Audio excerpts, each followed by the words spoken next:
The verdict of obedience of the Sharia court against a disobedient Muslim wife. It is a love story written in English and translated into Arabic by Dr. A. Ahmed. Copyright. All rights are reserved. All characters in this book are fictitious, and any resemblance to real people, living or dead, is purely coincidental.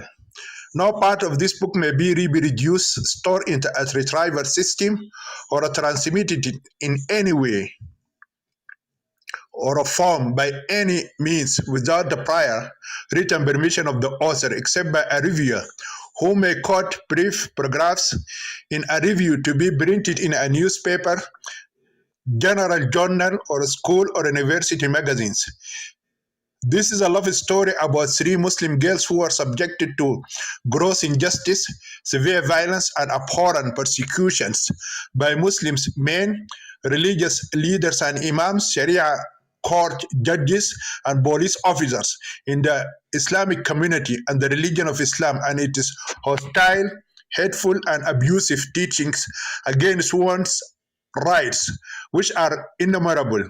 For example, beating of women, child marriage, circumcisions of the private parts of Muslim girls, which is known universally as female genital mutilation or FGM, slaying them in honor killings, inequality between males and females in inheritance, testimony in court, marriage, divorce, men's guardianship over women, controlling their lives and destinies as if they are minors, physically handicapped, or mentally retarded, and forcing them to wear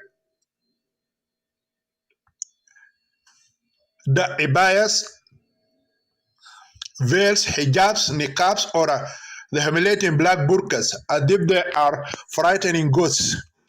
Muslim men are allowed by the Quran to have sex, or rather rape, without the need for marriage.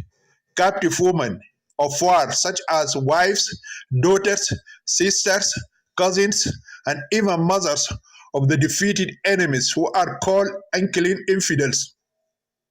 Islam forbids a Muslim woman to become a president of a country or a caliph of an Islamic caliphate state, or a boss at work, or a judge in court, and she is strictly forbidden to lead men or women in prayer as an imama.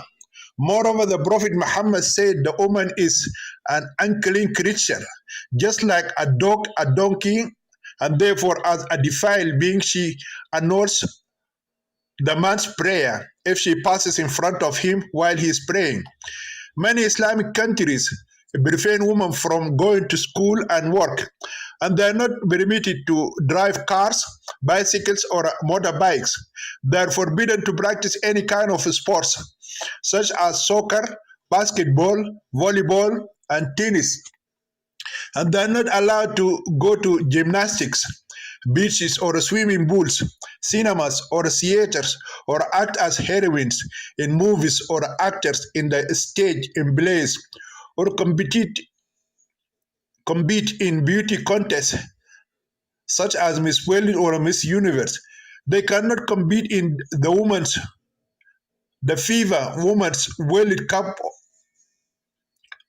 of football, because Islam doesn't allow them to reveal their heads, hairs, faces, hands, shoulders, legs, thighs, and hips, or put short panties like men, because each Muslim woman is aura, or a naked creature. Moreover, none of the Muslim women and girls is allowed to leave the house without her husband or with a muhram man. The woman is forbidden to marry, such as her father or a brother. They are also not allowed to fall in love with men before marriage, or choose their future husbands or life partners. This story is about three innocent girls, namely Intisar, Firdaus, and Muna. Chapter 80. A required bloody fight between the groom and the bride on their first wedding night. There is a strange, odd, and evil custom in Sudan that involves a bride and a groom on their first wedding night. It is generally practiced by Sudanese Muslims. I have no idea if other Muslims practice it or not. The custom dictates that every new bride must resist her groom because of her virginity and take pains not to allow him to have sex with her until he does so by force, a form of a permissible rape in that society. The custom requires that the groom try by all means at his disposal to force his bride to submit to his sexual desire. As a result, on the first wedding night, a fight and conflict breaks out between the groom and the bride in the sleeping room. Generally, in the middle of the night, some woman will take the bride to a hut called Al Guttiya, or a small room where her groom is waiting impatiently for her coming, while his cock is erect and standing like a Ramadan cannon to, to deflower her virgin pussy. After bringing the Muslim bride to her legal groom's room, the woman must close the door from the outside and leave. As soon as the bridegroom is sure that the door is closed tightly and all the windows are closed likewise, he will attack her. Then the bride will start running in circles inside the little room and screaming as loud as she can. It is clear that the groom knows that no one will respond to her cries for help from him because he is her legal Muslim husband and according to divine Islamic law had the absolute right to her body. He will start chasing her around the room like a rooster chases his hen or a dog his beat. She will jump on the bed and he will jump after her. She will jump off the bed and he will follow her like two speeding cars in Formula One race. The virgin bride may stumble on a chair or a table and fall to the ground, but she will get up quickly and resume running and screaming. This is expected of her. She knows neither her father nor her mother nor any of her brothers will come to save her. Her groom knows that he is allowed to fuck her pussy with his phallus and take her virginity violently in her room with the full knowledge of all her family members. If he failed to fuck her cunt and steal her virginity, he would be considered a homosexual or an impudent gay. So his big, fully erect cock must be crammed into her small, circumcised, swing, and tightly closed pussy by hook or by crook. Then he must ejaculate his semen inside her small pussy until it reaches her uterus and breaks her egg and makes her pregnant. And this must be done on the first wedding night in her parents' house. This is the only rape in the Muslim community that does not lead to honor killing for either the rapist or his raped female victim. When the groom succeeds in catching his bride, then the real fight begins. It will not be a small battle, but a real fight in which each of them will apply their masculine strength and feminine ability. The bride will fight with her hands, feet, and teeth. She will scratch, kick, hit, and bite her groom's body. The groom's job will be much more difficult than his bride's. In addition to defending himself, he is supposed to take off her wedding dress. He has to rip her clothes off her body so that her bra and underwear are gone and she is completely naked. Although he must succeed in stripping her completely naked, he still has to face the difficulty of forcing her to submit to his sexual desire. Meanwhile, the bride will continue to scream and fight and defend her virginity until her last soldier is killed. It is conceivable that the groom would force his bride to abandon her struggles and surrender to his masculine physical superiority, which is naturally stronger to her feminine capacity. but he will still face another obstacle.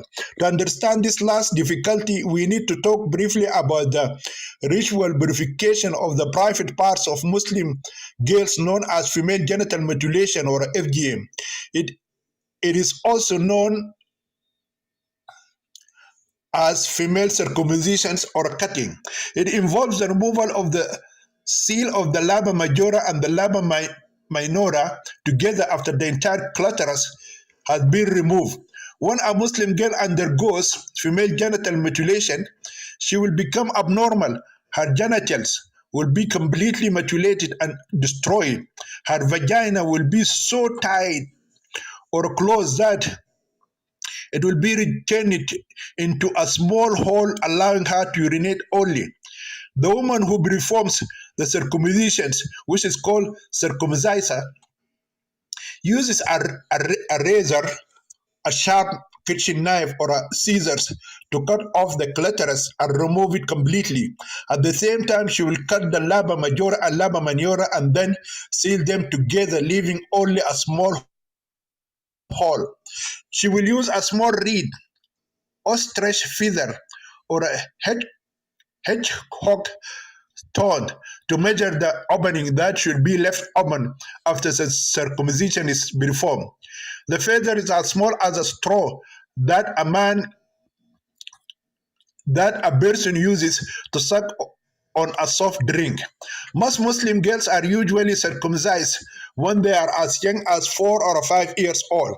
Muslims believe that when a circumcised girl reaches adolescence, she will not be able to have sex with a man's phallus, even if she wanted to do so. Any circumcised Muslim girl who tries to indulge in sex in her small and tightly closed pussy with some man's erect cock will suffer unbearable pain and feel as if she is being brutally raped. This is the main reason for this barbaric measure to prevent her from having sex before marriage. The Prophet Muhammad said in one of his authentic hadiths that circumcision is a sunnah for men and a preservation of honor for women. Therefore, the alleged prophet of God believed that a circumcised Muslim girl would protect her honor and that of her family by not indulging in premarital or extramarital sex or adultery. Accordingly, female circumcision or female genital mutilation aims to control the sexual life of the Muslim girl and eliminate her desire for the opposite sex. In this line of reactionary religious thinking, there is a belief among Muslims that an uncircumcised infidel girl can easily give in to her sexual desire. Even her little underwear rubs or scratches her genitals, she will feel an uncontrollable sexual desire, and nothing will reduce her desire for masturbation or fornication. According to them, this is simply not the case for a circumcised Muslim girl. She's always in a control of her sexuality, and it's very difficult to get her aroused sexually. Even if she watches a hot porn movie on the internet, she will not develop sexual desire for the horny man she watches fucking the white pussy of his infidel uncircumcised naked partner. During her haram viewing, the circumcised Muslim girl will not even feel the need to masturbate. Moreover, they believe that because of the small hole created in her swim pussy after circumcision, a Muslim girl is always considered a virgin. Therefore, Muslim men believe that a genitally mutilated Muslim girl is more sexually pleasurable than uncircumcised infidel Christian girl. Here, I would like to mention that what the drunk night counselor Sharafuddin Wad Musmar Al Aghbash said that night to his Muslim friend Sami about the difference between the pussy of uncircumcised Christian infidel girl and the camel of a circumcised Muslim girl. This advice was given by the former to the latter because the Muslim boy Sami told him that he had fallen in love with a Christian girl named Intisar and wanted to marry her. But his wealthy father stood against his rich son's love affair with a poor girl. This advice is given in the brothel and tavern of the ugly prostitute Kaltumaya, who is the biological mother of the imprisoned gang leader Abu Shakura Wad Al Kalib. The night counselor Wad Musmar said to his Muslim friend Sami, "Why do you want to leave our circumcised Muslim girls and go to uncircumcised Christian infidel girls? Our circumcised Muslim girl has a small, purified, sweet, and close pussy, so she is very pleasant to have sex on the bed, while the uncircumcised Christian girl has a large, open, uncircumcised pussy, and thus can be fucked by the hand or the leg of the man who wants to sleep with her." And Mr. Wood Musmar continues to compare his sexual adventure with the Muslima woman and a Christian girl. "I have had sex with many women, and I know the difference between the two types of women. If you don't believe me, Mr. Sami, I'm willing to take you now to another brothel near the airport and let you have sex with an uncircumcised Ethiopian Christian girl, and then you can have sex with a circumcised Eritrean Muslim girl. I swear by God and our Holy Quran, you will know the difference between the two women." So his advice revealed that Muslim men believe that having sex with a Muslim virgin bride with mutilated boobs is more enjoyable than having sex with uncircumcised Christian virgin bride. However, the university graduate student Sami told him in practice that the circumcised Muslim girl had a dead pussy, and therefore sex for her was real torture and intolerable rape. Because she does not have a clitoris, she cannot feel sexual pleasure and does not reach an orgasm, which is height of woman's sexual pleasure. Whereas the infidel Christian girl who is uncircumcised has a clitoris and thus enjoys sex and causes the enjoyment of her sexual partner in bed. In any case, through this primitive and barbaric procedure of FGM, the vagina of the Muslim girl will be closed and narrowed until it turns into a small hole that allows the girl to urinate only. The hole will be slightly larger than the eye of the needle. Intercourse with her will be simply impossible. It is like locking up a girl's pussy or putting a secure bedlock on her genitals. Pre-Islamic Arabs used to design underwear made of iron and put it around the private parts of their woman. The iron underwear was called the bell of chastity or Hizam al-Iffa. When their women were captured, their captors might not be able to rape them. The same primitive idea was passed on to Muslims and is practiced today in an even more evil way through female genital mutilation. Instead of putting on those iron panties and locking them, in Islam, badlocks are put on the Muslim girls' vaginas. Moreover, in Islam, by removing a girl's clitoris, laba majora and laba minora, her sexual organ will be destroyed and mutilated to the point where she will lose all desire for sex. She does not enjoy a clitoral orgasm or any other type of orgasm because large parts of her genitals have been already removed and the remaining parts of her saturated pussy are mutilated and numb. Therefore, having sex with a genitally mutilated Muslim girl is a painful experience because she cannot enjoy it. It harms her more than gives her sexual pleasure. The circumcised bride also feels unbearable pain when she has sex with her groom. Some experts in the field of in the field of female genital mutilation believe that FGM is like passing a death sentence on a circumcised girl's vagina. Some Muslims argue that those genitals that a circumciser or a midwife removes during circumcision will grow back. This is an incorrect claim. The clitoris and two labias will never grow again. Once removed, they are gone forever. Therefore, female circumcision or female genital mutilation is evil, inhumane, primitive, barbaric, and harmful to women. It is the most harmful practice of misogyny in Islam invented by men against women in order to control her sexuality.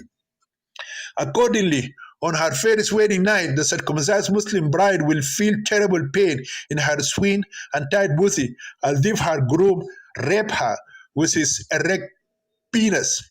It is like slitting her throat, slitting her through her genitals, or sawing her in half. In many cases, grooms could not penetrate fully stitched virgin vaginas until their brides were taken to hospitals and had their genitals enlarged through major surgeries. In fact, the hole that is left open in her pussy will not allow the groom to get into her tightly closed pussy, even his little finger. A man's fully erect phallus would be too big to pass through this small opening. Each of these brides needs to undergo surgery to enlarge her saturated pussy so that the groom can have normal sex with his big dick. Sometimes the fear of being considered impotent or homosexuals may promote who have grooms, the men who are grooms, to try everything to penetrate the vaginal extremities of their circumcised brides. There have been cases where the groom used a knife or a scissors to widen the small opening for the pussy of his circumcised bride. Before we disentangle the morals behind this evil habit, we must explore its dire consequences. In many cases, the wedding night of the honeymoon ended with hospitalization, with serious injuries not only to the bride but also to the groom. Sometimes the bride may be in a good health and physically stronger than her groom, who is thinner in body and therefore slender than her big body. Cases of brides breaking the arms, legs, ribs, or teeth of their grooms are not uncommon. In some rare cases, it was the groom who cried out for rescue. If there is no alleged social or religious morality behind this strange and sinister sexual custom, we may infer that it is derived from the example of wild beasts or domestic pets, such as cats and dogs. Firstly, the resistance of the bride is supposed to prove to all that she was brought up so strictly and correctly that even her groom, she would not allow him to violate her and steal her virginity. In other words, there is no acceptable way to have sex with her other than with maximum force.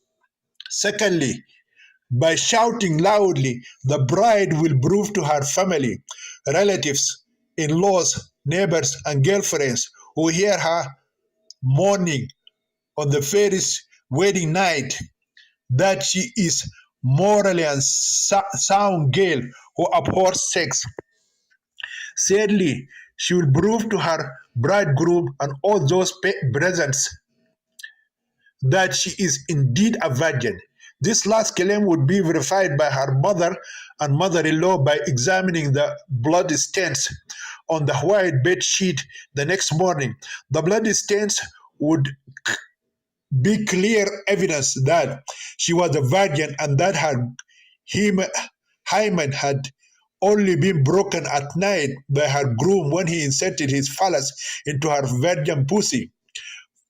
Fourthly, through her screaming, yelling, roaring, wailing, and bewailing, she will announce how painful it feels to have sex for the first time because she is circumcised, sealed, swing into her zip, zap, and closely, and bussy, and her tight little cunt has been compressed and securely closed since childhood. This is supposed to be the moral behind that vicious custom of rape of the bride by her groom on their first wedding night.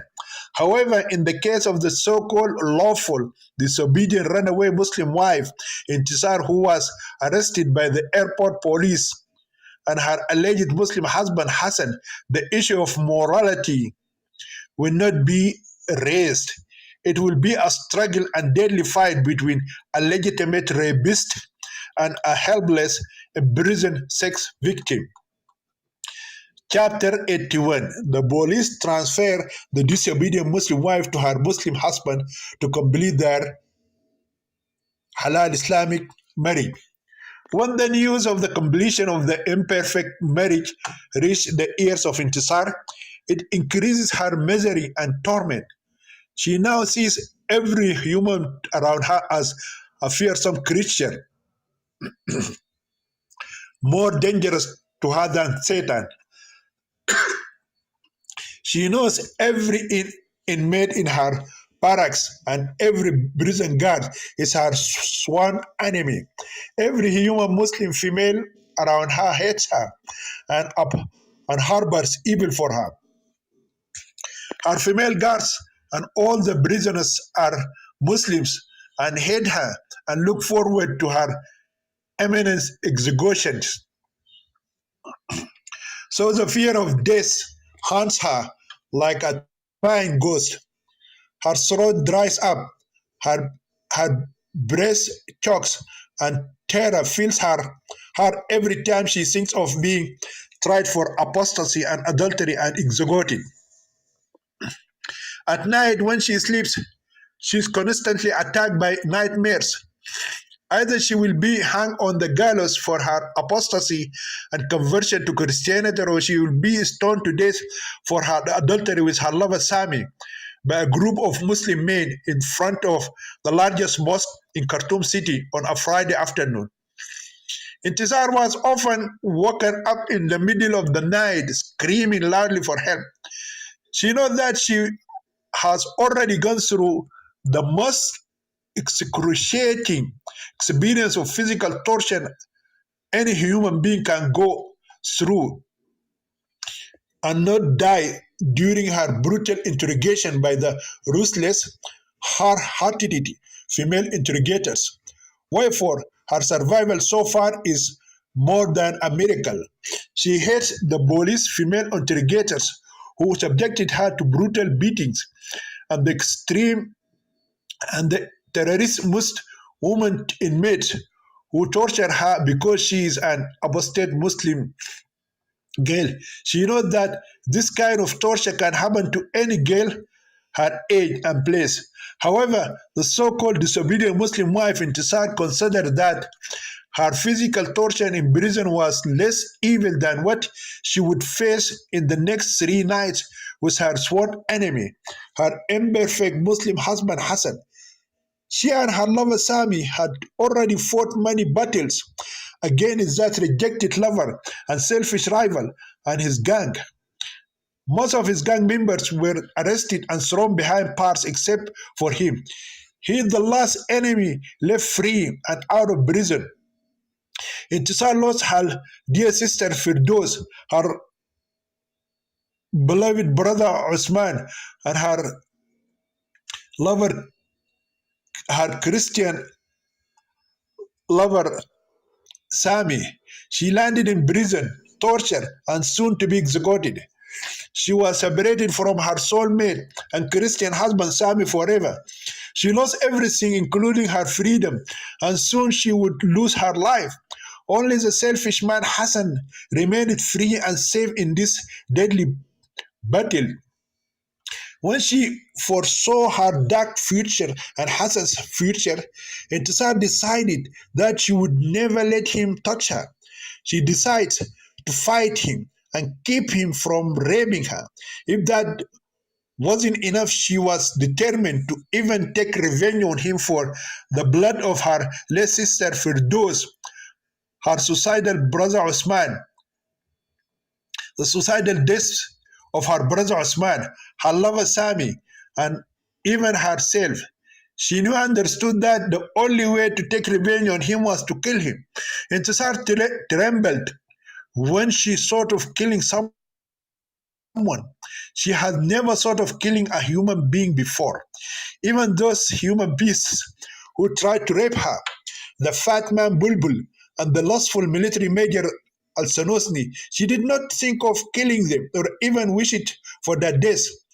Nor did she even wish the death of the evil old man who kidnapped her sister, tied her up, imprisoned her, beat her, starved her, raped her, brutally killed her, and caused her brother's suicidal death, Mr. Osman Al Tayyib. Moreover, she knows that she cannot kill a cat even if it threatens her life. Despite this, Intisar considered Hassan to be a different creature. He is the embodiment of evil and selfishness. He is the devil incarnate. He is a selfish stalker, a cowardly rival lover, and a very malicious man. He and his spies kept chasing and searching for her wherever she went. So one such a wicked person should such a wicked person should never be allowed to live.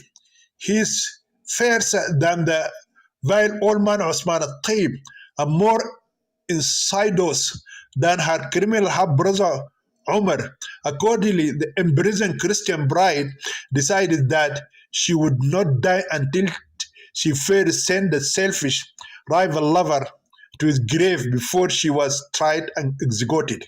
Unless such an evil man is gone forever, she had decided she would not go to the gallows. Her lover Sami has flown to heaven, and her sworn enemy Hassan must go down to hell. Only then can she go to the gallows and be executed like the Christian Gail Perpetua, who was murdered at the fairest female martyr in North Africa for her love for Christ. Despite her anger and determination, Intisar knows that as a helpless apostate Muslim girl and as an imprisoned Christian bride, she may not fulfill this desire to kill her enemy Hassan, and thus her determination and revenge die with her. She will be locked with him in one room, and as a man, he will surely take advantage of his masculine superiority over her feminine capacity and rape her as the dog rapes its bitch on the street.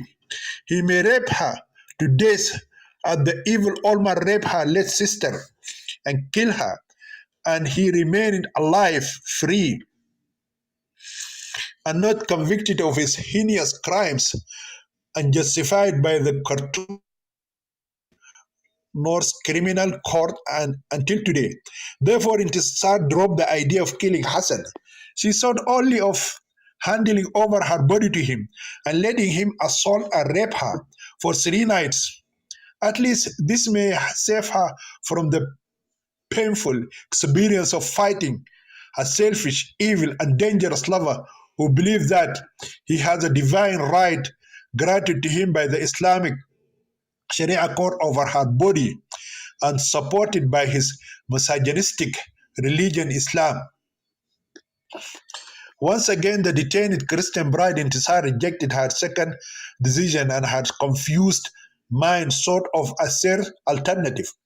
Instead of killing him or allowing him to rape her easily, she decided to make it difficult for him and prove to him that she hates him bitterly and loves Sami. sincerely to the point of worship.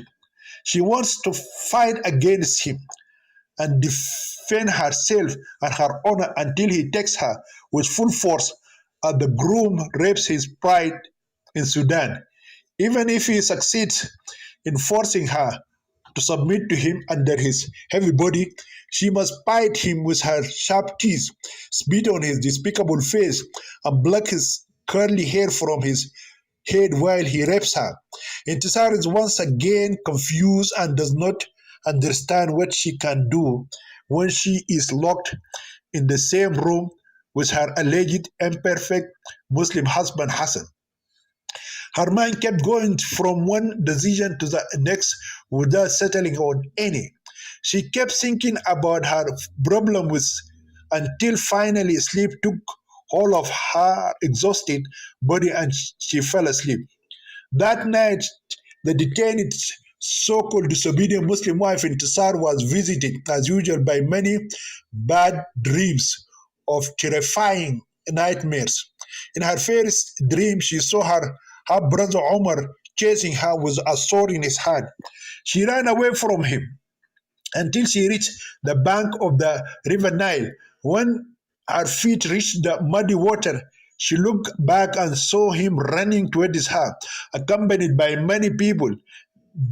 People carry swords, spears, sticks, whips, bricks, and stones. They are like the angry mob that chased her from the cemetery to the gate of the military base. She knew they were coming to kill her, as a girl fleeing slaughter in an honored killing. She turned to the river. Again, she realized that she had no way to escape. Intisar was caught between the jaws of players or a shark. She fell to her knees and started crying. Her screams in the middle of the night woke up some of the female inmates of the barracks she was imprisoned in. Those angry suspects and prisoners scolded and cursed her with dirty language. Some angry criminal women and terrorist girls threatened to beat her to death if she got up and screamed like a mad woman again. To avoid being strangled to death, Intisar stayed awake for hours.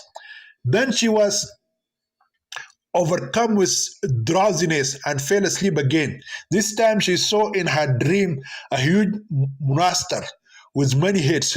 She recognized all the heads as the heads of her evil enemies. Her criminal half brother Umar, the wealthy business tycoon Mr. Osman Al Tayyib, the Imam of the Grand Mosque in Gadaref City, Maulana Sheikh Marzouk, the famous politician Mr. Mahjoub Al Hilali, and the notorious womanizer, the witch doctor Haj Muhammad. The only missing head is that of her alleged legal, incomplete Muslim husband head.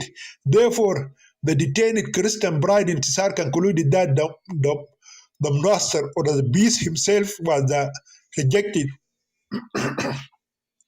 selfish lover Hassan. She tried to run away from the scary beast, but her legs didn't move.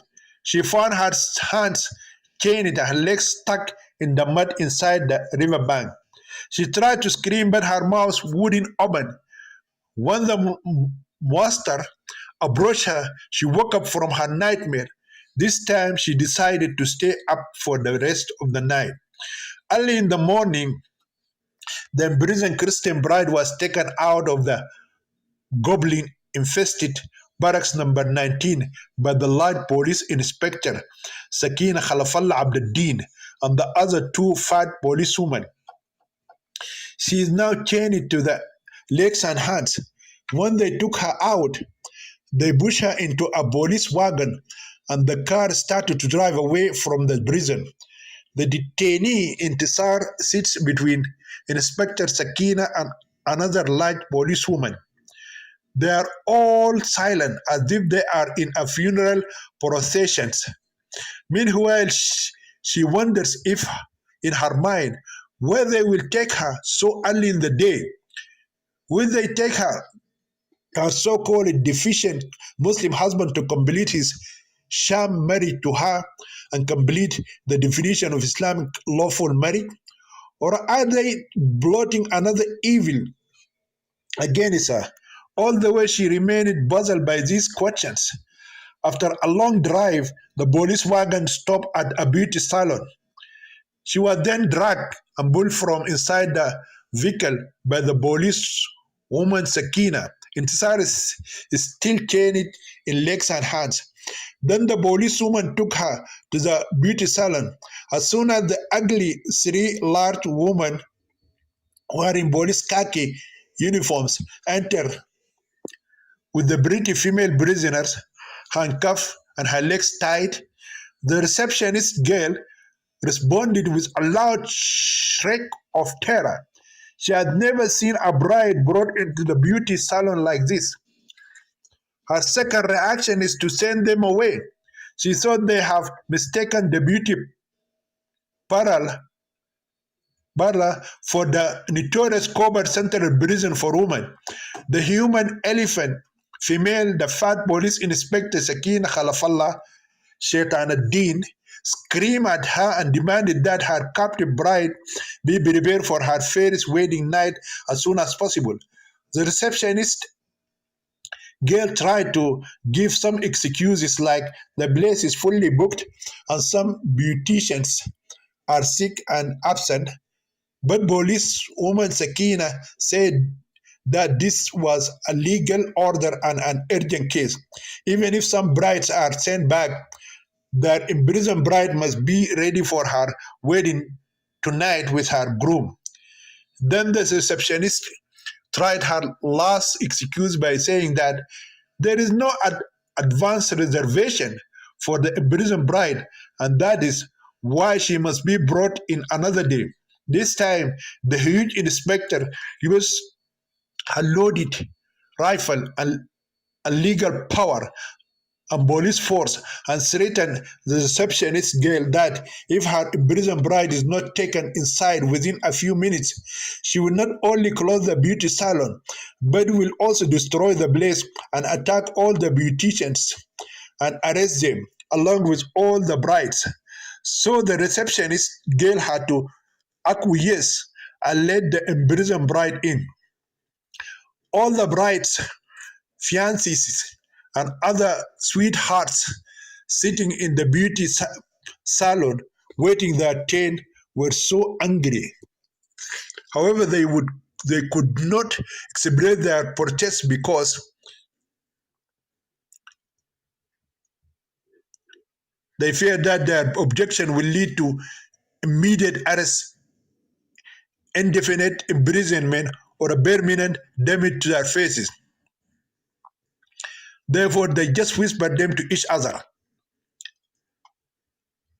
So instead of making them more beautiful girls, they will become scary ghosts or a black burqa clad Muslim young woman. When the imprisoned Christian bride was asked to enter, the three policewomen followed her. The receptionist girl intercepted them due to a major technical problem. She first asked them to remove the handcuff from the hands of the shackles from the hands and the shackles from the feet of the imprisoned bride. Secondly, she told them that only the detained bride is supposed to enter the beauty salon and they have to wait for her outside. But Police Inspector Sakina refused both requests. According to the order of the law, the imprisoned bride Intisar and her three female guards entered. As soon as those three dangerous policewomen in khaki entered the makeup room with the teenage girl handcuffed and legs bound, their sudden appearance caused some confusion. Most of the pretty young women sitting inside the beauty's room saw that the policewomen were the police officers who stormed the place on the grounds that it was a brothel in disguise. Therefore, they started running helter-skelter and screaming. Three frightened girlfriends jumped out of the windows and fled, fearing arrest as high-ranking prostitutes. Four beautiful brides fainted and fell unconscious on the hard floor of the salon, and two fiancés collapsed half dead in their chairs. The confused situation was brought under control when the receptionist girl rushed inside and explained the strange and rare matter, thus clearing up the misunderstanding.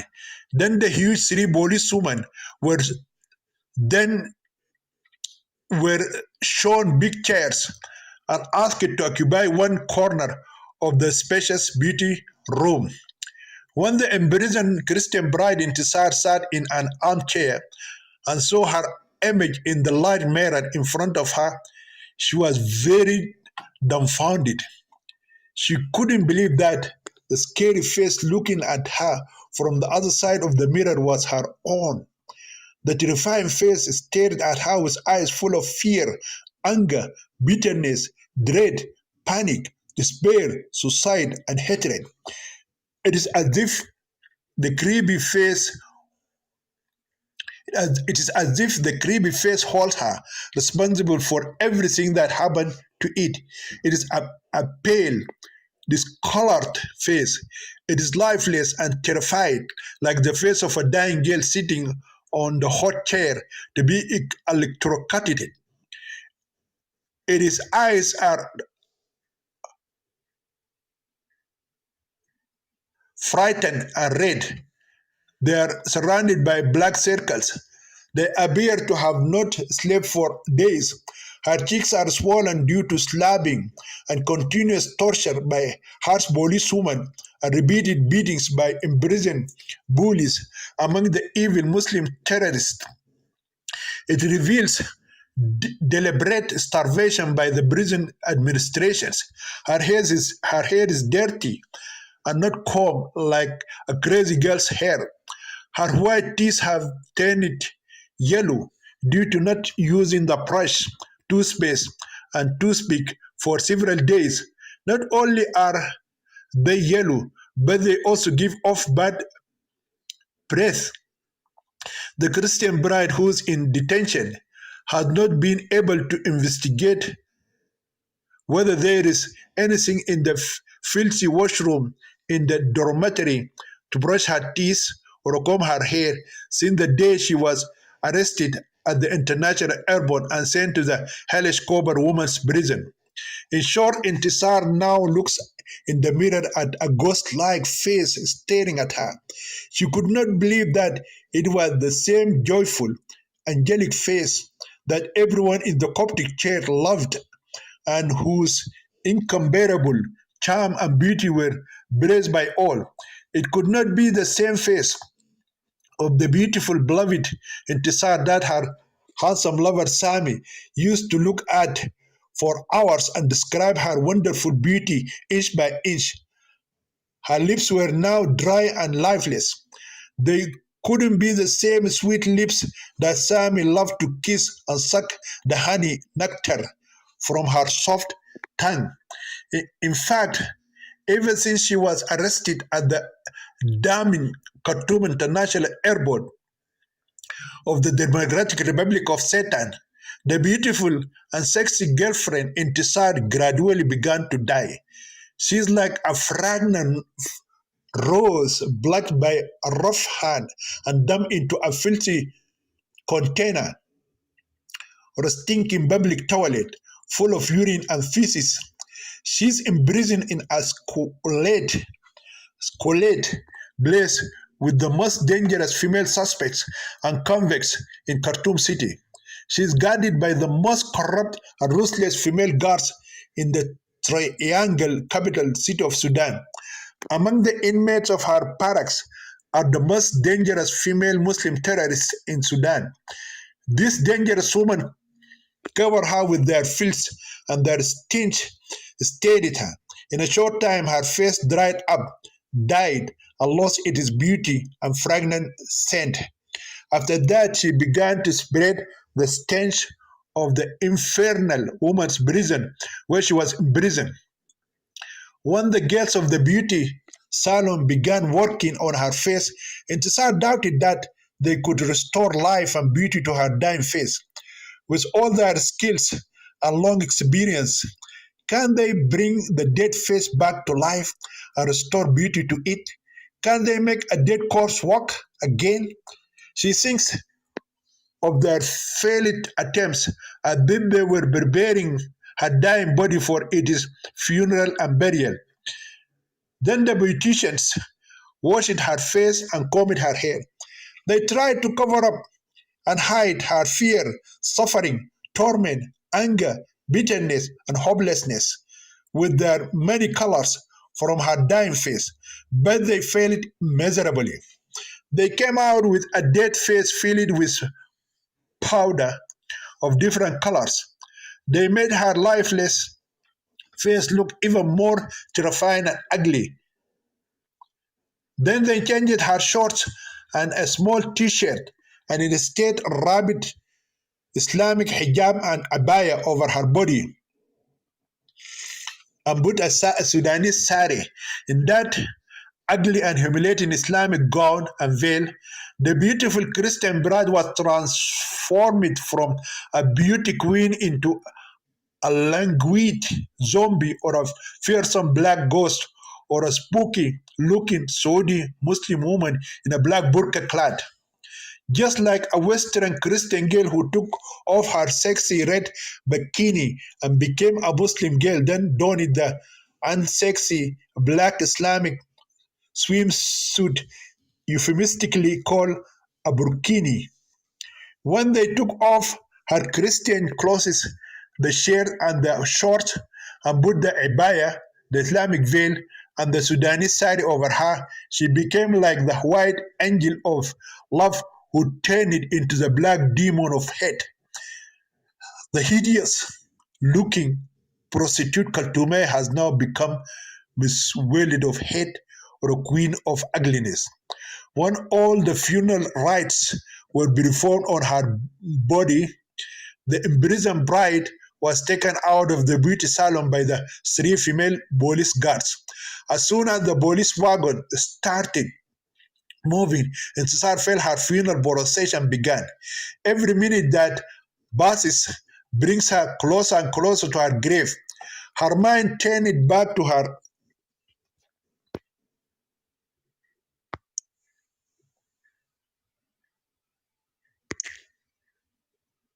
her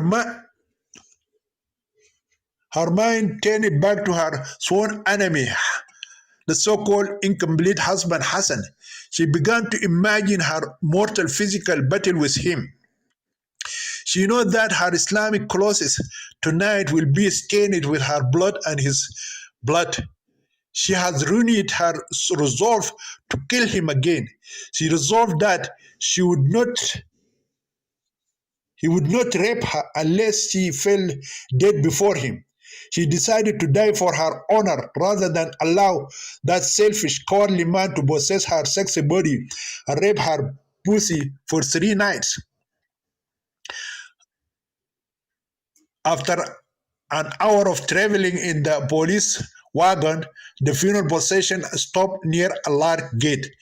The burial place where the carriage stopped appears to be in a nearby suburb on the outskirts of the capital city.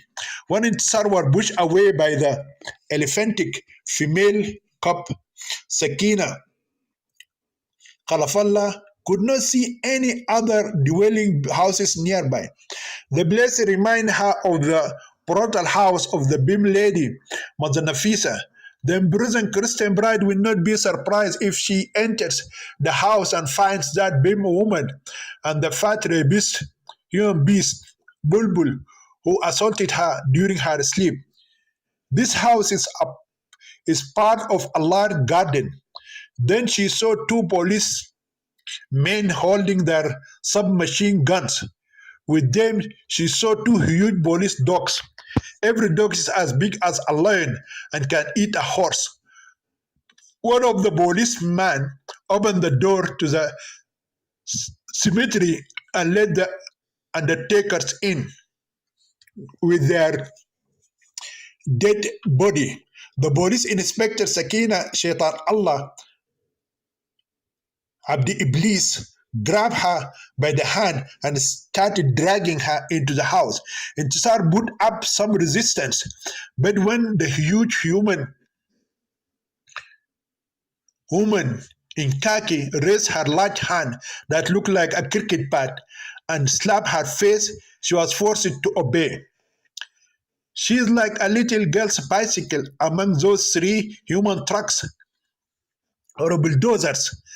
Then they entered the compound of the house and proceeded to walk towards a room. Before they reached the room, Intisar suddenly spotted a group of people sitting in silence under the shade of a large Nima tree, which resembled the tree of knowledge of good and evil in the Garden of Eden. The detained Muslim wife immediately recognized some of their faces. Their faces scared her to death. She was paralyzed, and her soul almost left her body. As a result, Intisar stopped moving automatically until the elephant policewoman pulled her and then pushed her forward. Although she resumed her walking, she did not feel her body move. When they approached those fearful faces, she turned her frightened face and looked at them. She saw her sworn enemy, Hassan Mahjoub al-Hilali, surrounded by those demonic faces.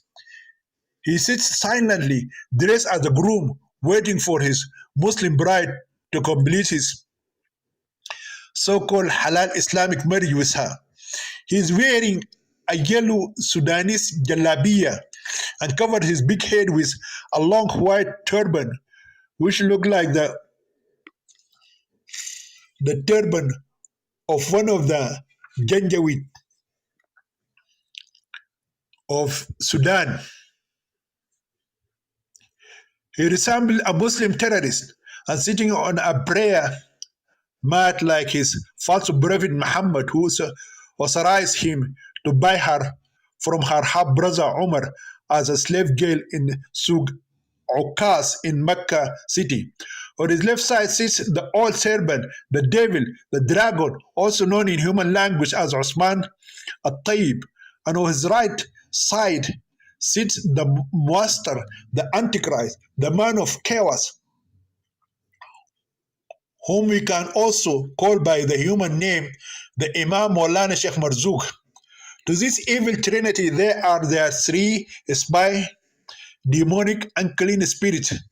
She saw the dangerous ringleader Tia, the son of Kuku, the firstborn of the devil, the big rat Jigir, and the ugly eagle Nisir. The imprisoned Christian bride started to shake like a reed when her eyes saw these dreadful villains gathered in this place, which was like a slaughterhouse prepared for her sexual slaughter, or a brothel house of prostitutes and pimps. The Khartoum city police brought back their female victim, the fleeing prey, which had been snatched from their cannibal teeth and blood-stained hands in the city of Gadarif. It is time for them to eat her raw flesh and chew her bones. The imprisoned Christian bride understood that the evil old man Osman al-Tayyib would not allow her to return alive from where she came. She expected that on the first night he would ask his servant Hassan to beat and rape her, and on the second night he would order his hypocritical religious leader Maulana Sheikh Marzouk to go to her and rape her too. And on the last night he would come himself, then beats her mercilessly and brutally rapes her to death as he did to her late innocent sister Firdaus. He will take revenge on her for separating him from his son Sami and sending him behind bars. When she saw these bad guys with her alleged groom Hassan, the bride Intisar concluded that her resolve to fight with him to protect her honor and not allow him to rape her or kill him in an ordered killing had become an impossible task. She understood that she could not fight and win against six evil men. Hassan may come with one or two of these criminals and ask them to detain her inside a room and hold her for him until he finishes raping her.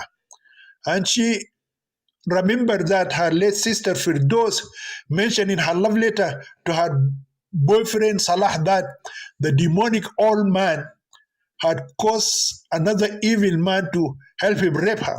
She saw that the big gang leader Tia might be that evil man who tied up her innocent underage sister and whipped her with his long whip and beat her with his big stick. He is the largest of the six and appears to be a dangerous criminal. The old man may have asked Hassan to use two or three of his zaks to help him during her rape. Therefore, the detained Christian bride in Tsar lost all hope of winning any bloody and deadly battle over protecting her honor and virtue from her usurper. Her misfortune robbed her of the loving and caring Coptic Christian family and brought her to these wicked Muslims who kept chasing her everywhere she went until she finally became helpless prey in their hands. They can now do what with her while her hands and feet bound as they please. Her bad luck has made her change hands from the holy people of Jehovah to the cursed worship of Allah, from the worship of the true God to the slaves of Satan, and from the most beloved of people in Khartoum city to the most dangerous valiants in Sudan. Instead of flying to heaven with her lover and Christian husband Sami to the promised land, Canada, which flows with honey and money, her fate in life made her landed in the inferno as she ended in the hellfire of the so-called legal husband Hassan in the Democratic Republic of Satan. When they passed these six bad guys and reached the room, the policewoman, Sakina Khalafallah Abdeddin, removed a key from her pocket and opened the handcuffs from the hands and feet of the so-called disobedient Muslim wife, the escapee from the verdict of obedience, Intisar. Then she pushed her into the room and closed the door of the house of obedience behind her. She locked her inside the small room as if she was a new Sudanese bride brought by the three women on her first wedding night to wage a bloody and deadly battle with her groom over her virginity and honor until he ripped her clothes and raped her violently. Chapter 82, Applying the Verdict of Obedience. Chapter 82, Applying the Verdict of Obedience to the Disobedient Muslim Wife. The house of obedience, disobedient wife, Intisar, who fled from the verdict of obedience and was arrested and imprisoned, has a small empty room with no furniture except for a large bed. There are no chairs, tables, sofas, or any other piece of furniture. When the police woman Sakina Khalafallah pushed the Muslim bride inside, Intisar went and stood in one of the four corners of the small room. From where she stands, she can see the only door locked from the outside with a large padlock. All the windows are also shut by the police and secured from the outside. She stands like an innocent girl expecting an attack at any time from a treacherous enemy who wants to rape her. She was disappointed with her expectation when she stood for so long and her enemy did not come to attack and rape her. She got so tired of being on her feet that she sat in the hard floor of the corner. She brought her legs to her chest and held them in her hands, hugging them tightly. She tries to protect her private parts from the impending rape. Her heart still feared that these 6 evil men would come and gang rape her. And Tisara remembered seeing their evil faces one after another, starting with the false religious leader who conspired with her criminal half brother Umar and forced her into a, a halal Islamic marriage with the evil man Hassan. Imam Maulana's face still bears the ugly scars caused by the severe beating of the elite soldier Abbas, who whipped him with his belt and trampled him under his heavy military boots when he found him in his bedroom with his cheating wife Raja. His ugly, disfigured face looks like Dracula's masked face in a Hollywood horror movie. He wears a white bujama like Sudanese jalabiya and a light yellow turban with his big head. His big turban looks like the Kadmol turban of the Muslim notorious terrorists who are known as the Rabid Forces or Janjaweed in Sudan. The imprisoned Christian bride saw on his forehead the Islamic prayer sign that resembles the sign of the beast 666 mentioned in the book of Revelation in the Holy Bible. She also remembered the evil old man's face who appeared to her as the fearsome character, the hobbit Golem, that she saw in the movie The Lord of the Rings. The hunchbacked and lame old man looked like a 3-foot tall Asian man of about 90 years old. He stared at her angrily as if his teeth chattered like ruminants and slammed against each other as if they were eating the raw human flesh of a dead human being, like a cannibalist. Although she had seen that scary hag face several times before, she had never seen him so angry as today. And Cesar understood from his ugly, upset face that he meant evil to her. She also remembered the other 3 hideous faces, but recognized 2 of them. She remembered that 2 of these 3 Zaks had traveled with her and the lawyer Salah in a truck when she disguised herself as a handsome boy and tried to flee to Kassala city and hide from the verdict of obedience and the policemen there. She had never seen that. She had never seen the said big man who looks like the twin brother of the ruthless police inspector Sakina Khalafallah Abduddin, who tortured her so cruelly and still frightens her with her everlasting sinister presence. Intisar believed that the grand spy Tia was the same vile servant Harun, who was hired by the evil old man to tie up, starve, rape, and beat to death her late innocent sister with his cane in Firdos. So she concluded that the old man had brought him there to do the same evil to her today when her alleged husband Hassan assaults and brutally rapes her. This realization scared her to death. She now understood that she could not fight with such an elephant man and win the battle of honor against her enemy. Hassan is a coward man who cannot face a young teenage girl alone. He brings his gangsters with him to help him win a battle against a defenseless prison girl. Despite this, Intisar renews her vow to fight against her sworn enemy, even if he and his evil 5 men try to gang rape her simultaneously with him. The gang rape reminds her of her friend, the fairest innocent girl Muna, Salahuddin Hashim, who was also subjected to gang rape by 6 men of a West gang, including her criminal half-brother Omar Ibrahim Mustafa Jabir. What an unbearable, painful torment the fairest innocent girl Muna was gone through in the den of the brutal of the six gangsters.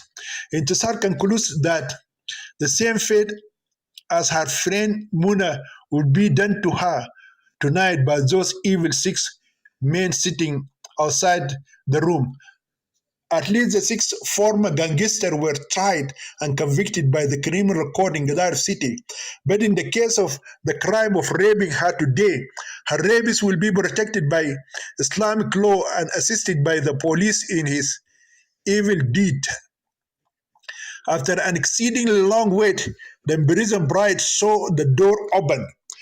She immediately got to her feet, and prepared herself for the fight. She saw instead of her alleged Muslim husband Hassan, an old man came in and seemed to walk to this house slowly while holding a tray of food in his hand. Then the elderly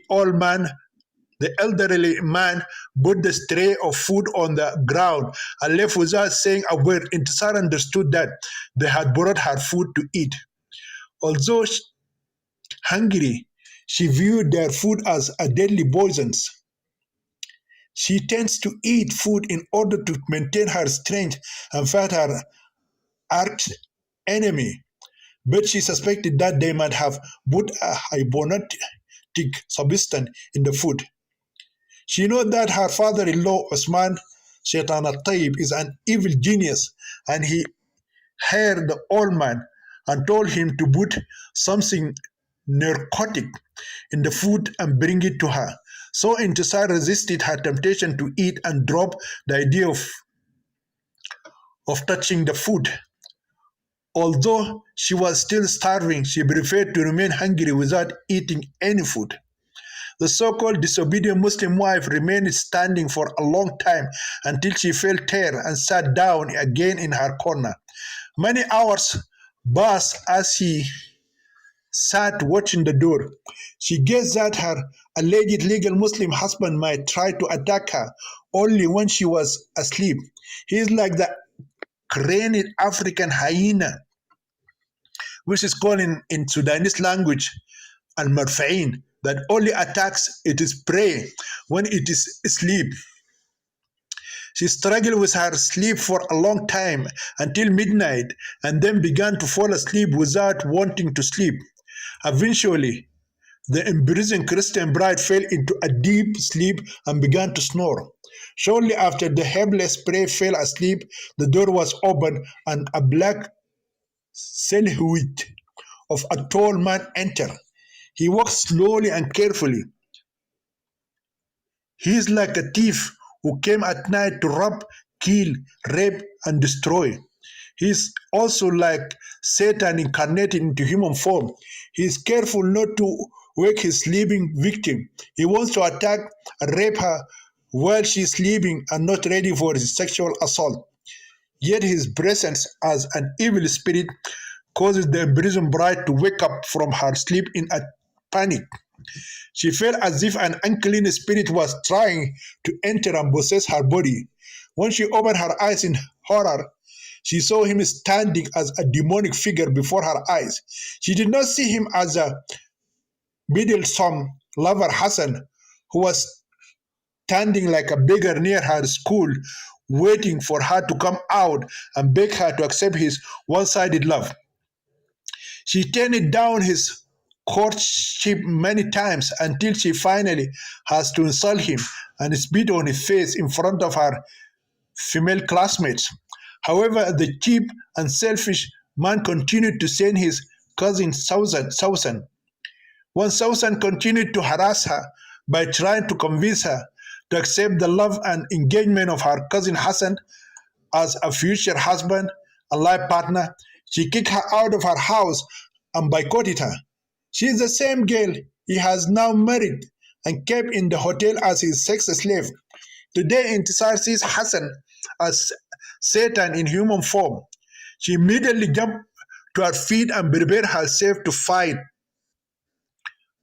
for her honor and virtue. Both hands with their fists raised in front of her to hit him on the face and resist a rest of his body.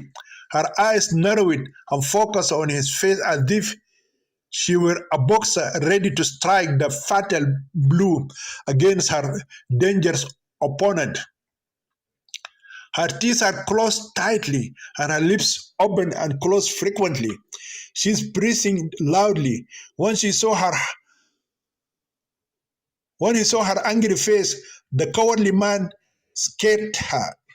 He understood she would do anything to keep him away from her body. Then he sat on the big bed and looked at her with a crocodile smile. Hassan said in a frightened and stuttering voice, "Please sit down and relax. I didn't come here to rape you or beg you to give me your body. I have come to explain a misunderstanding between you and me. I'm not the competitive, selfish, cheap person you think I am. I know that since I signed the marriage contract between you and your brother Omar, you started to hate me. I don't blame you for that because you don't know the whole truth. I've had to do that, what I did. If I hadn't done what I did, you would have been dead and gone a long time ago. I decided to sign the marriage contract because I wanted to save your life from Sam's angry father. He planned to kill you in a fatal car accident. He even bribed one of his drivers to hit and kill you with his car while you and your sister Firdos were going to school or returning home. Even today, he hates you so much and referred to you as a dirty, poor whore who separated him from his beloved, college-educated son Sami and sent him behind bars for a quite long time, where he got tortured and beaten by the policemen and the criminals inside the prison in Gadarif city. Therefore, if it weren't for me, he would have killed you a long time ago. Even today, he is thinking of arranging your murder with his menacing bodyguards that you saw sitting with him outside. But I restrained his anger and stopped his hand from killing you. In those days, when I learned through my father, the great and famous politician Mr. Mahjoub al-Hilali, about Sam's father's plan to kill you, I approached him and asked him to stop his plot to kill you. I told him that I love Intisar very much and I am ready to do anything to save her life. At first, he refused to listen to me. With much bleeding and arguments, I finally managed to convince him to give up his evil plot. He agreed only when I suggested to him that I would marry the poor girl Intisar, who does not have a good education and is not from a great family, and then I would prevent her from marrying your rich son Sami, who is the only university graduate student you have among your sons and daughters. His two friends, Imam Maulana Sheikh Marzouk and my father, the politician Sayyid Mahjoub al-Hilali, also intervened and persuaded him to accept my wife's proposal. Maulana took my side because he wanted Sami to marry his daughter Sumaya. When he agreed with us, I approached your half brother Omar and asked him to marry me, his half sister Intisar. When your oldest brother Omar accepted my engagement to his sister's hand in halal Islamic marriage, I took him to Imam Sheikh Marzouk al Mubarak and asked him to contract my marriage with you. Others have mentioned Imam Maulana Sheikh Marzouk liked the idea and welcomed it because he wanted the rich son and university graduate handsome Sami to marry his daughter Samia, who completed 12th grade, and no man came to ask her hand in marriage because she was an obese and timid girl. Moreover, there was a rumor that she was impregnated by her African lover, Haider, who was her neighbor, and delivered an illegitimate baby, and her Arab mother committed infanticide and killed the infant through strangling and burying his remains in her house compound. Haider's father was her boyfriend father was considered Abid Shagia, or an ex-slave of the tribe of Shagia.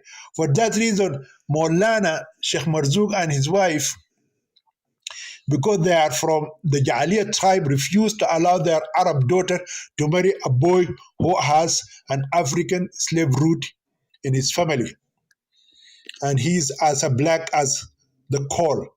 Mr. Osman Taib saw that my marriage with you would stop his rich son from continuing his reckless emotional friendship and kill his crazy love with the poor girl Intisar. He understood that when you marry me, his rich son, the university graduate, might agree to marry the poor, the virtuous girl, Samia, the daughter of Imam Sheikh Marzouk. He didn't know about the sex scandal of the daughter of the Imam of the largest mosque, Gdarf city, that she impregnated before marriage and delivered what haram or an illegitimate child. After telling his half true and half false story, the rejected lover Hassan stopped talking and looked to see how far his words had convinced his sexual victim. When he saw no reaction on her part, he resumed in a voice brimming with incredibility and suspicion. Now I have told you the truth, the whole truth, and nothing but the truth.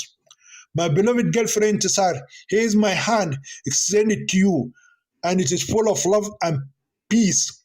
My love for you has not died and never will die. My love for you is real and everlasting. It was a love that was not motivated by any sexual desire or selfish lust for your unparalleled beauty and sexy body. It is pure, sincere, and angelic love. It is sacrificial love full of sacrifice. I'm ready to take a bullet in my heart to save your life from those who want to harm you or even try to touch one of your fingers or remove a single hair from your head. I love you today as I loved you in those days. If I have wronged you, I'm now ready to ask for you for forgiveness. My deep love for you is stronger than the love of the crazy lover Qais for his beautiful beloved Arab girl Layla, and more sincere than Romeo's love for his beloved Juliet. It is like the love of Anter ibn Shaddad for Abla, for whom he crossed the scary empty quarter in the Sahara Desert and brought to her father from the king Nu'man in Iraq 1,000 red she camels as her dowry. I know, Intisar, that you have come to your senses now. You understood that you and Sami are separated forever. You cannot go to him and he cannot come back to you. He became like a dead person in your life. Your only chance for salvation is to rebuke Satan, leave your hateful apostasy from Islam, leave the false religion of Christianity, of the infidels, and return to the religion of truth of your ancestors, the Muslims, Islam. If you do this, you will be pardoned by the Sharia court. But if you refuse to do so and decline to accept our halal Islamic marriage relationship and will not consider me your legal Muslim husband, not only will you lose your beloved Sabi, but you will lose your life. I will give you time to think about what I told you. Tomorrow at the same time, I will come back. I will be back. My dear beloved Intisar, you must be ready with your final answer. Once again, I would like to remind you that your life and your death in your hands. Your only hope of deliverance is to abandon your hateful apostasy and accept me as your only lawful Muslim husband. The Islamic Sharia court regards your secret Christian marriage with Sami as adultery.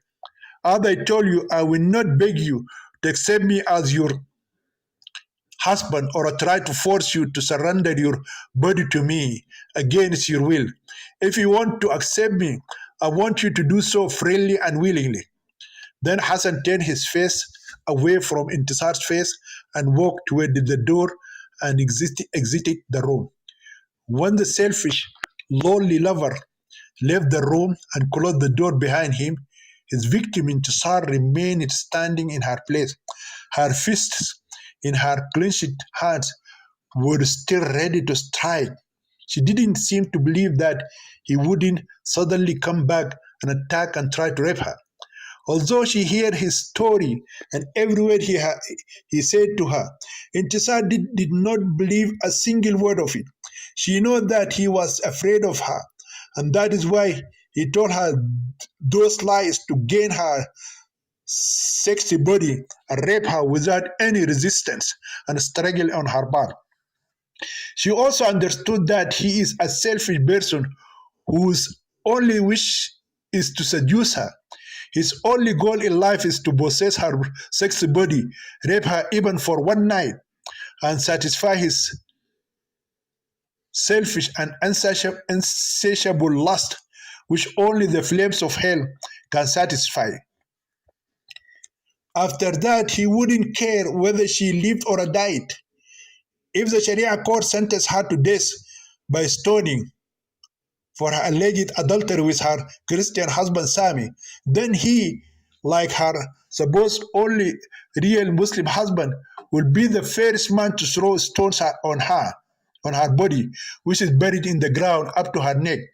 Therefore, the imprisoned Christian bride Intisar decided once again to never allow him to touch her body and discredit it by raping her or approaching her sexually. And if he dared to do so, she would do everything in her power to prevent him from raping her. She wouldn't hesitate to kill him if that was the only way to get him away from her body.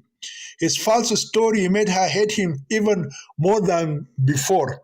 Intisar knew how the two evil plots of the two sham Islamic marriages were carried out against her late innocent sister Firdos and against her inside the den of the thieves of the poisonous snake's office.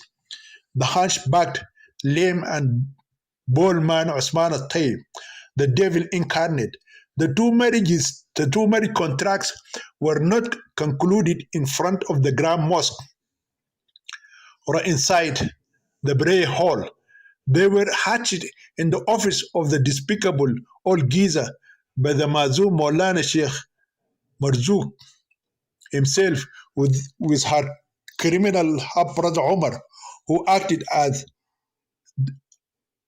her guardian because her father Ibrahim had passed away.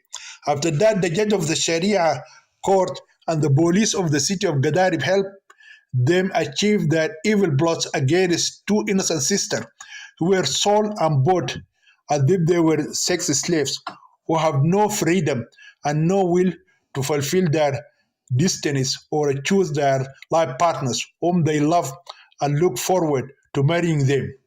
Sami and Salah. Intisar, her sisters Farida and Badriya, and their friends Sami, Salah, and Walid Hamza learned the truth through the secret recording confession of the lustful man Haj Muhammad, who is the mastermind of these two sister plots. Even her sister Badriya revealed to her about the visit of the rejected lover Hassan to the house of the impostor Haj Muhammad. When she, Farida, Firdos, Salah, and Sami went to Mr. Mahjoub al Hilali, he told them a completely different false story than what his son told her today. The father falsely claimed that she was in love with his only son Hassan and promised to marry him. But when she found the handsome son Sami, the son of the richest man in town, she abandoned his son and led him to despair, suicide, and about to die of heartbreak and deep sorrow for the loss of his beautiful beloved. Intisar. That is why the corrupt politician claimed that to have agreed to marry his son to his unfaithful ex-girlfriend in order to save his life. Today, his selfish and cowardly son created another false dramatic cinematic story in which he made himself the brave hero who saved the life of the beautiful heroine from the death from her death in a car accident at the hand of the evil movie traitor or a villain Osman Tayyip. After the so-called incomplete Muslim husband Hassan leaving the room, the alleged disobedient Muslim wife Intisar continued to stand in her corner until her tired feet were no longer able to carry her violated body because of the beatings imprisoned by her Muslim guards and fellow inmates. So she sat in her corner and kept watching the door. Fatigue, exhaustion, and sleepiness finally overcame her again, and she fell asleep. She suddenly woke up when she heard the door open and a man crept inside. She rose to her feet and clenched her fists to fight with her sworn enemy. But she saw the same old man who had come before and brought food. He is holding another tray of food in his hands. This time, the food tray is bigger than the one he brought before. Then the old man put the new food down without looking at her or saying a word to her and carried the old food tray. He did not even say hello to her when he entered or say goodbye to her when he left. He immediately got out and closed the door behind him. Intisar could now see daylight filling the room. She understood that the second new day had come and hence she slept longer this time. She sat down and looked at the food. Hunger pangs tempted her to open the large tray of food and eat her meal. Yet Intisar ignored the temptation and continued to watch the door. Hours passed as slowly as centuries. The so-called incomplete Muslim wife Intisar continued to wait for her sworn enemy, the alleged imperfect Muslim husband Hassan, to come again and try to rape her to complete their legal Islamic marriage. She knows he will be back sooner or later. This time her prediction was fulfilled faster than last night. The rejected lover returned shortly after sunset. As soon as he entered, the imprisoned bride rose to her feet and clenched her fists. But now her hands were not raised to fight as they were before. When he saw her frowning face, he smiled at her. Have you made your final decision, my beloved wife Intisar Hassan? Hassan asked politely. His alleged Muslim wife remained silent as if he had not spoken to her. He continued, silence means acceptance in our Islamic culture. When the boast Muslim girl remains silent, this means that she has accepted the marriage engagement with her fiancé, but she is ashamed to say so. After he uttered those words, he slowly walked towards her. As he approached her, he extended his arms and was about to embrace her. But his alleged incomplete Muslim wife pushed him away and walked back. The so-called incomplete Muslim husband fell on the bed as if he had been hit by a bullet fired in the head at close range. A liar, a coward, and a selfish man. Get away from me, you impudent one. I know exactly how you and the other evil conspirators devise the two evil plots against me and my late innocent sister Firdos. I also know how the judge of the Sharia court and the Gaddarif police helped you put your fierce evil blood into action. You are a cheap and a dirty man, so you went to my criminal half brother Omar and bought me from him. You treated me like a slave girl to be sold by a slave trader, like Omar, the wicked, and bought by a selfish and cowardly man like you. Never dream of touching even one finger on my hand. My shoes are cleaner than your dirty face. If you dare touch me, Hassan, I will kill you. Intisar spoke these words as she clenched her right hand into a fist and her left hand pointed a finger at his face like a loaded gun ready to be shot if he ever approached her again. A so-called disobedient Muslim wife who was fleeing from the verdict of obedience that she said the same words and issued the same warning to her alleged legitimate Muslim husband Hassan inside the Sharia court in Gadarif city in front of the Sharia judge and his jury and members of the imprisoned Olmas gang and his spies. Then the imperfect husband who had fallen got up from the bed and looked at her face. He saw the same angry face which he saw last night. A girl's face is full of anger, bitterness, determination, and death. He became very afraid and wanted to run away from her, but hesitated to do so. He knew and understood that he would be sort of as a coward and a vanquished man by those evil men who sit outside. Accordingly, decided to start fighting with her and attempting to rape her. I've tried to persuade you to repent your abominable deeds of disobedience, apostasy, and adultery, and then accept me as your lawful Muslim husband, but you rejected my peaceful and generous offer. Now I have the right to take from your body by force what the Islamic law has given me, backed by divine religious authority. Whether you accept me or not, I am your only legal Muslim husband, and your Christian marriage to Sami is considered by the Sharia court and every Muslim in this country to be shameful adultery. Therefore, by the order of the divinely revealed fatwa of the Honorable Mufti of all houses of the Muslims of Sudan, I must sleep with you tonight and on the bed and fuck your pussy by my big dick tomorrow also. And after that, I do not care if they hang you on the gallows and execute you or stone you to death. I don't even care if they cut off your damning head with a double-edged sword for your abominable and unforgivable religious crimes. Remember that this room and the entire place is guarded by policemen armed to the teeth and fierce and huge police dogs, each of which can devour an ox and eat it alive. My spies, who are my three dangerous bodyguards, are also sitting outside, ready to protect me from you and also prevent you from escaping from me. You cannot dream of escaping from me again, as you did in Galar City.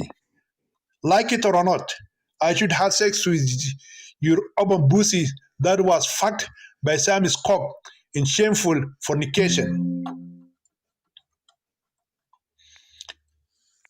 The Quran allowed me to beat you in Surah An-Nisa 4 verse 34 as a nashes or a disobedient wife if you refuse me or disobeyed me.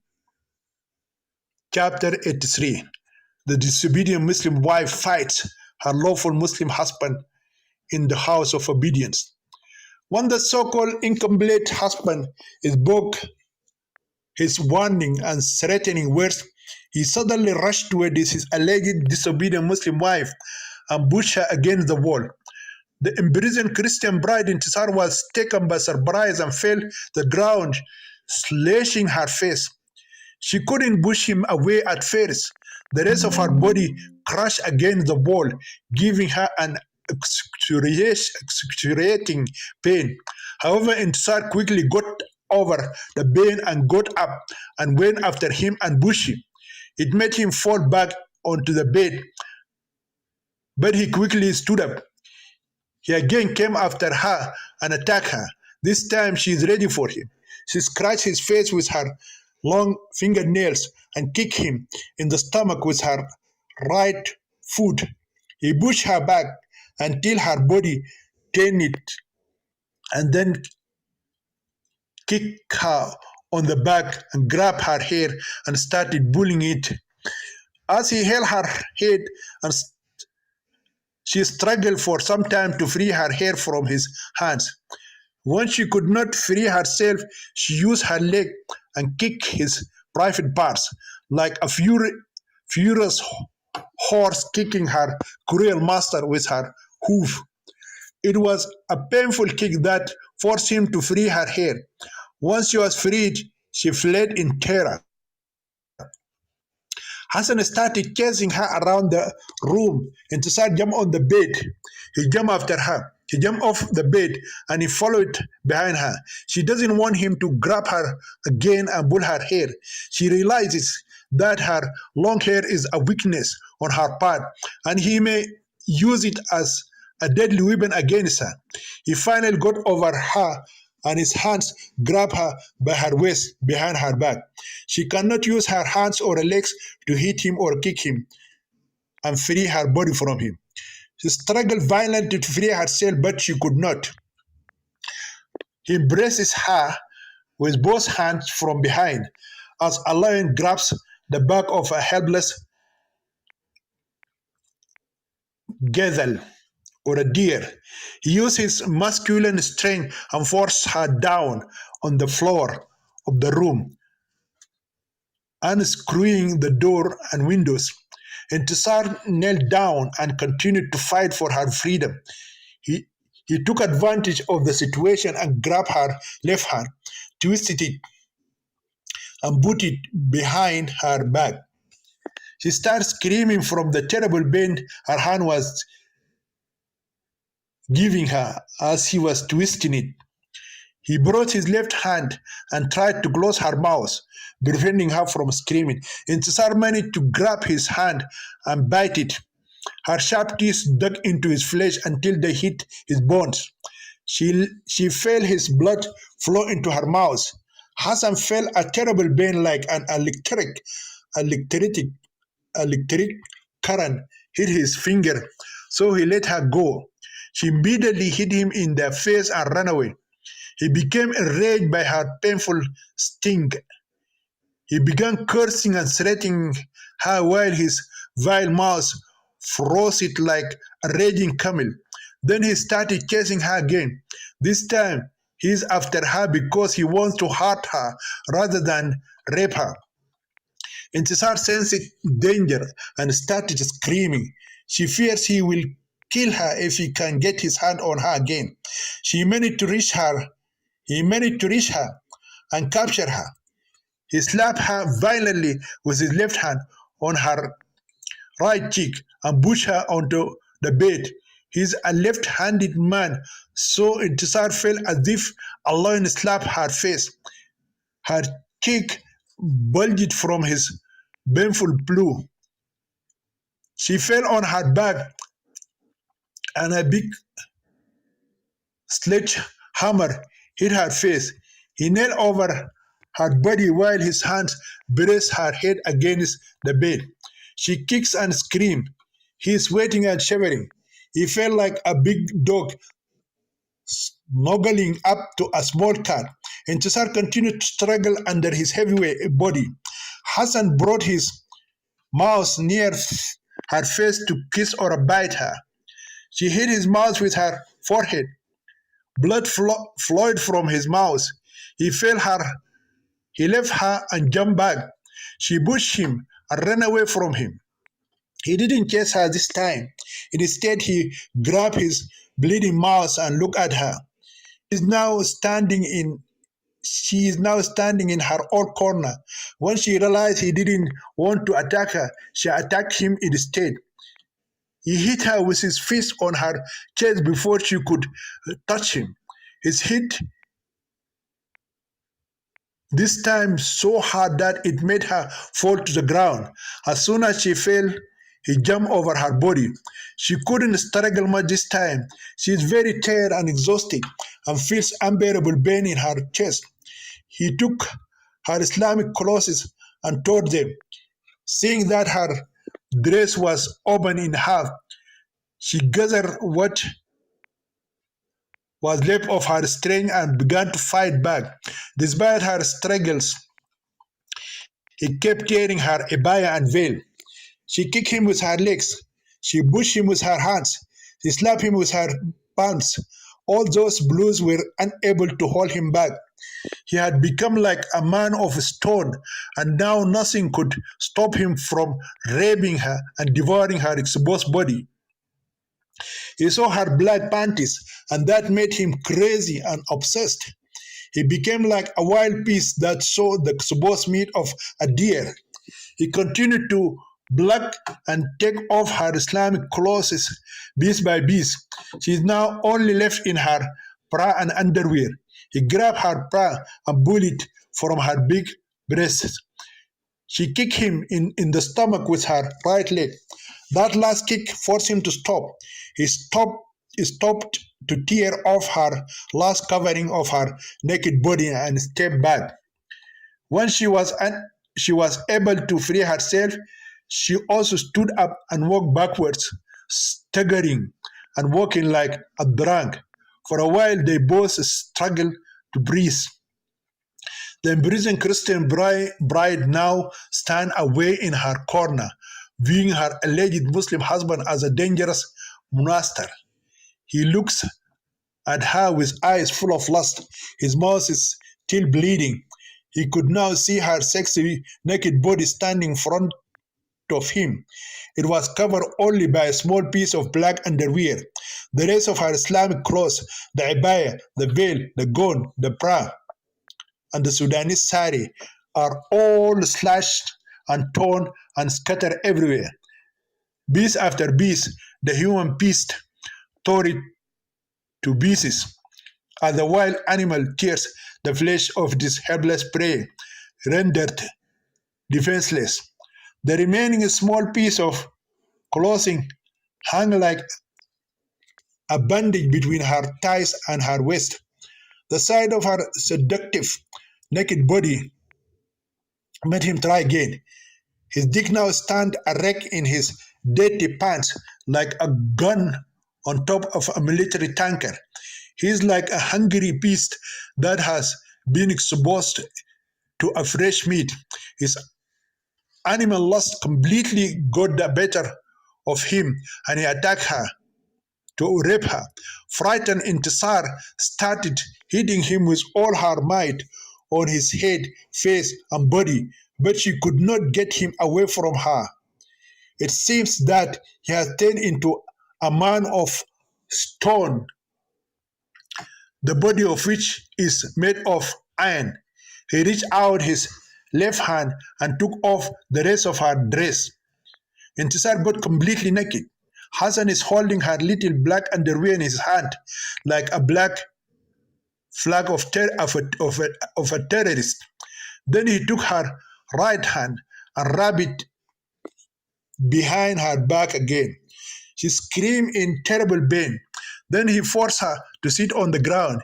She is struggling less this time around. She had become completely exhausted and defeated by the savage human man. She understood that her feminine strength could let her down at any time. She loses faith in her ability to stop him from raping her. She finally realized that her feminine power could no longer struggle and triumph against his natural superior masculine power. He too understood that he had defeated her. She is now at his mercy. He can do with her whatever he wants. He can rape her or kill her, and she cannot do anything about it. Then he forced her under his heavy weight. She can now fight only with her mouth and eyes. He screams and groans and flicks at him. She cursed him with every bad name she knew. He didn't bother about her insulting words. His only goal now is to force himself inside her. Intisar was crushed, shattered, and completely defeated by Hassan. She does not match him in size and ability. He's tall and he is tall and has a massive body that made him look like the young sh- that look made her look like the young shepherd David, the Hebrew boy next to the Philistine giant Goliath. So she gives up her fruitless struggle and surrenders her body to him. Yet the defeated Christian bride is like the dying or drowning gale in the sea of darkness, who will cling to whatever comes her way. When she felt his large erect cock begin to rub itself against her exposed small pussy, he gathered her remaining strength and resumed her struggle to stop him from raping her. She grabbed his hair, bull him, scratched his face, punched him, and spit on him several times. She's crying and screaming at the top of her voice for help. All her efforts could not take off his huge body from her tender, nude body.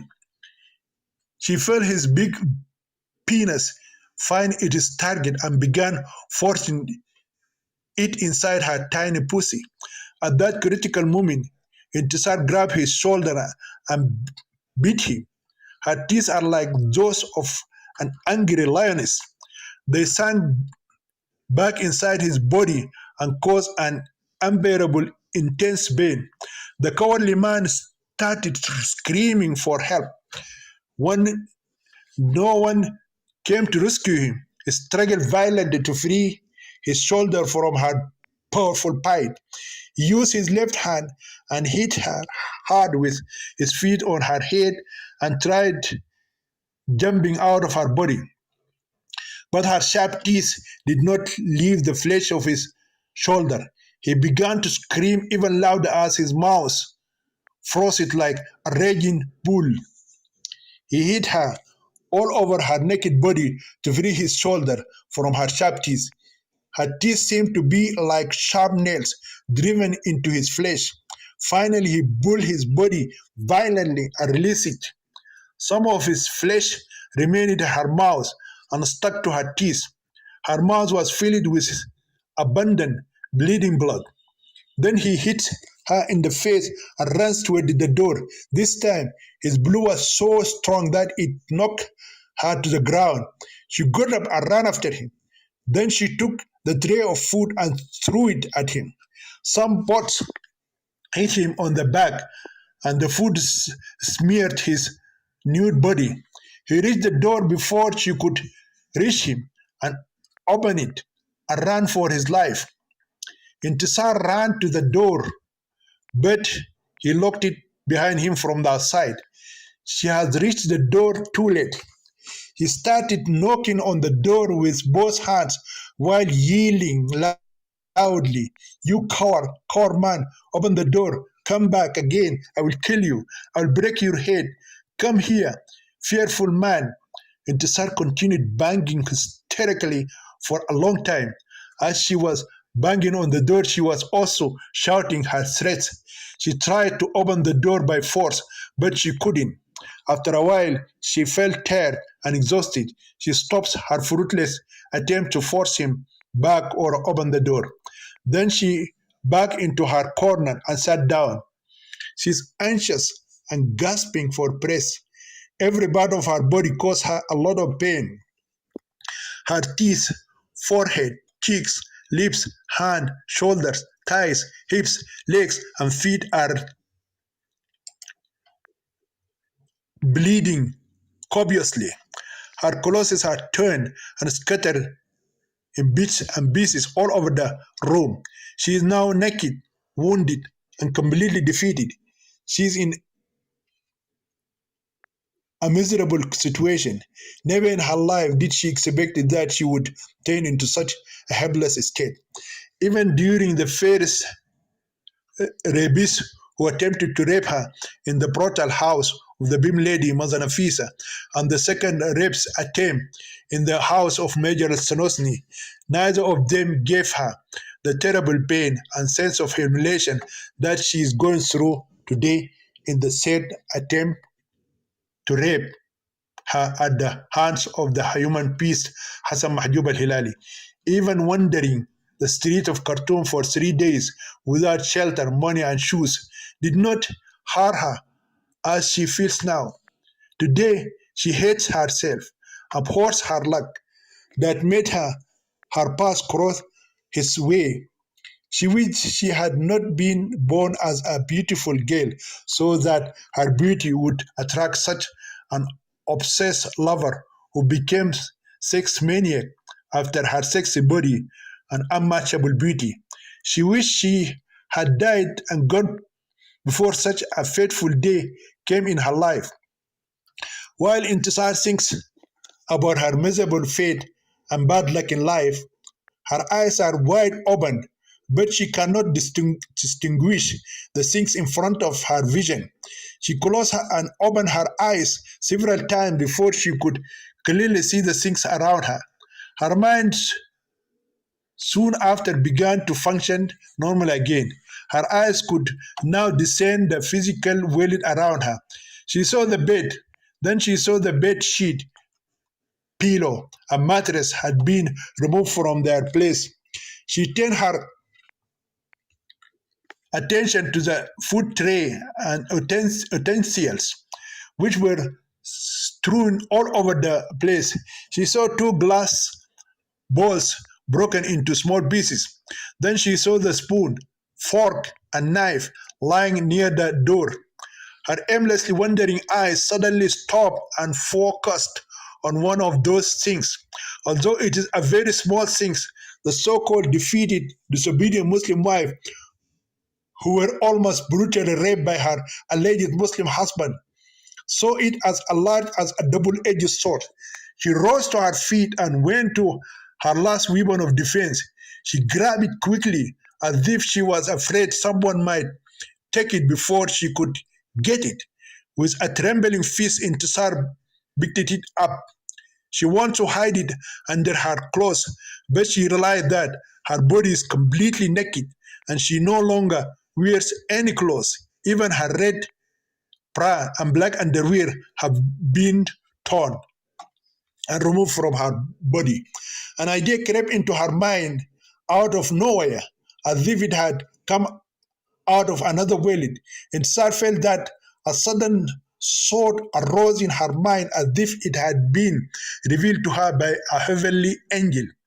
Then she decided to put it into practice quickly, fearing that it would disappear from her mind. She went to bed and began to rearrange the mattress, sheet, and pillow.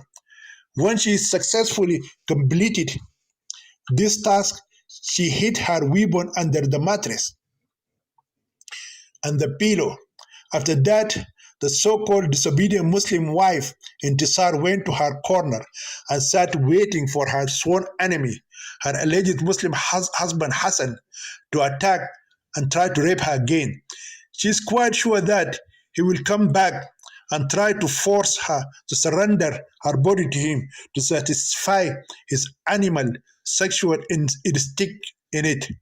He may come again with one or two of his spies and ask them to help him seize her naked body in order to consummate his incomplete marriage with her. The evil man might also order them to gang rape her with him. Meanwhile, the chief of the spies, Tia, and the other two Zaks, Jigir and Nisir, transport the cowardly Muslim husband, Hassan, who fled from his so-called disobedient wife to a nearby hospital for treatment. He was treated for the many injuries inflicted by his disobedient Muslim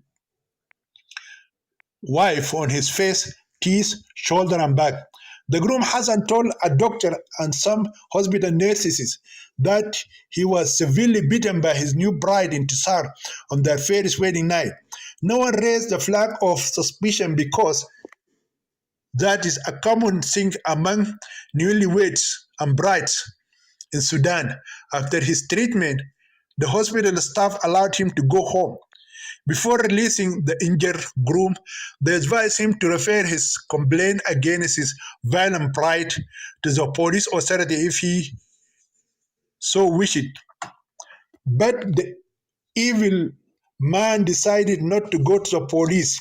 The selfish Muslim husband expected that the police authority would take his violent Muslim wife away from him, and this might prevent him from raping her and enjoying her sexy body even for once. When he returned, he slept for the rest of the night.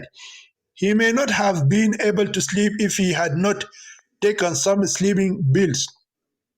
The next day, the alleged Muslim husband Hassan made an agreement with his spy chief Tia and the other two serial killers, Nisir and Jigir, that if his disobedient legal Muslim wife Intisar refused to allow him to insert his cock into her pussy and fuck her until he ejaculated his semen into her womb and make her pregnant with his baby, he might need their help.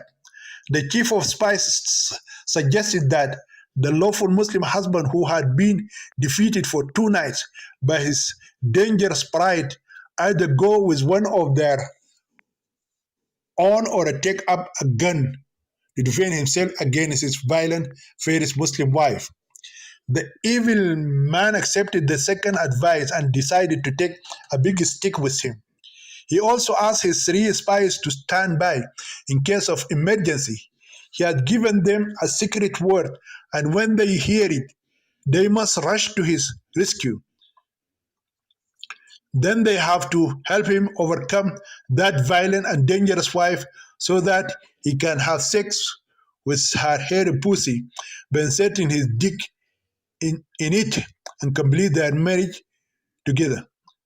The buzzword is Hassan is at risk. The so-called incomplete Muslim husband knew understood that he had only 1 night left. If he had not raped her that night, he would never dream of seeing her again for the rest of his life. Hassan learned from the police authority that those 3 nights are only to meet the definition of halal Islamic marriage contract. Therefore, if the deficient legal Muslim husband did not have sex with his imprisoned disobedient Muslim wife on that last night, the report would still come out that Hassan Mahjoub al-Hilali had sex with his legal Muslim wife Intisar Ibrahim Mustafa Jabir, and thus in fulfilling the definition of marriage contract in Islam. For this reason, the rejected, selfish, and lustful lover decided by all available means to rob his victim that night and complete his marriage contract with her. On the first night, he tried to use diplomacy and deceit, but failed to cheat her and win her heart. On the second night, he used his ultimate masculine strength, but could not fulfill his life's dream of having sex with his crazy one-sided love idol. The third and final night, by hook or by crook, the sexually obsessed man Hassan decided to impose himself on Intisar, break her arrogance and stubbornness, remove her determination and weaken her resistant power, and have sex with her by inserting his dick into her pussy and fucking her until he ejaculates and gets satisfied. If he is unable to subdue her on his own, he will call Tia, Jigir, and Nisr and order them to tie her hands and feet to the bed and spread her legs wide enough until he successfully meet the definition of their Islamic halal contract by inserting his dick into her hairy pussy. He determined in his evil mind he should do to her what the old geezer did to her underage sister. Indeed, it was the evil idea of the vile old man for the Muslim husband Hassan to take the huge man Tia with him from the first night. The old man gave this advice because of his experience with his so-called dangerous fourth Muslim wife, Firdaus, Intisar's younger sister, who made 2 attempts to kill him in the hotel, but his bimp servant Harun saved him from her. But the selfish lover Hassan, in his pride and arrogance, promised the old man to take Tia with him as his bodyguard, but he went for 2 nights alone to his dangerous Muslim wife. These 2 nights proved to him that his so-called lawful disobedient Muslim wife Intisar has a strong will and hates him bitterly and would have killed him had he not escaped from her and fled in terror as a cowardly man. However, Hassan lied to the fair-breathing dragon Osman Iblis al-Tayyib and told him that from the first night he had subjugated and humiliated his rebellious wife and had sex with her against her wishes. The old man became very pleased to hear that at last the poor girl and the rebellious runaway wife had been captured, humiliated, and raped. He was happy because her Muslim husband had sex with her fucking circumcised pussy. He now looks forward to seeing her stoned to death or hung at the gallows for her many heinous crimes, especially her abominable religious crimes of apostasy, adultery, bullyingly, treason, and attempted elopement with his ill-fated son Sami. All this time, the devil Osman al-Tayyib and his cult imam leader, the false prophet Maulana Sayyid Marzouk, are staying in their luxurious rooms at the five-star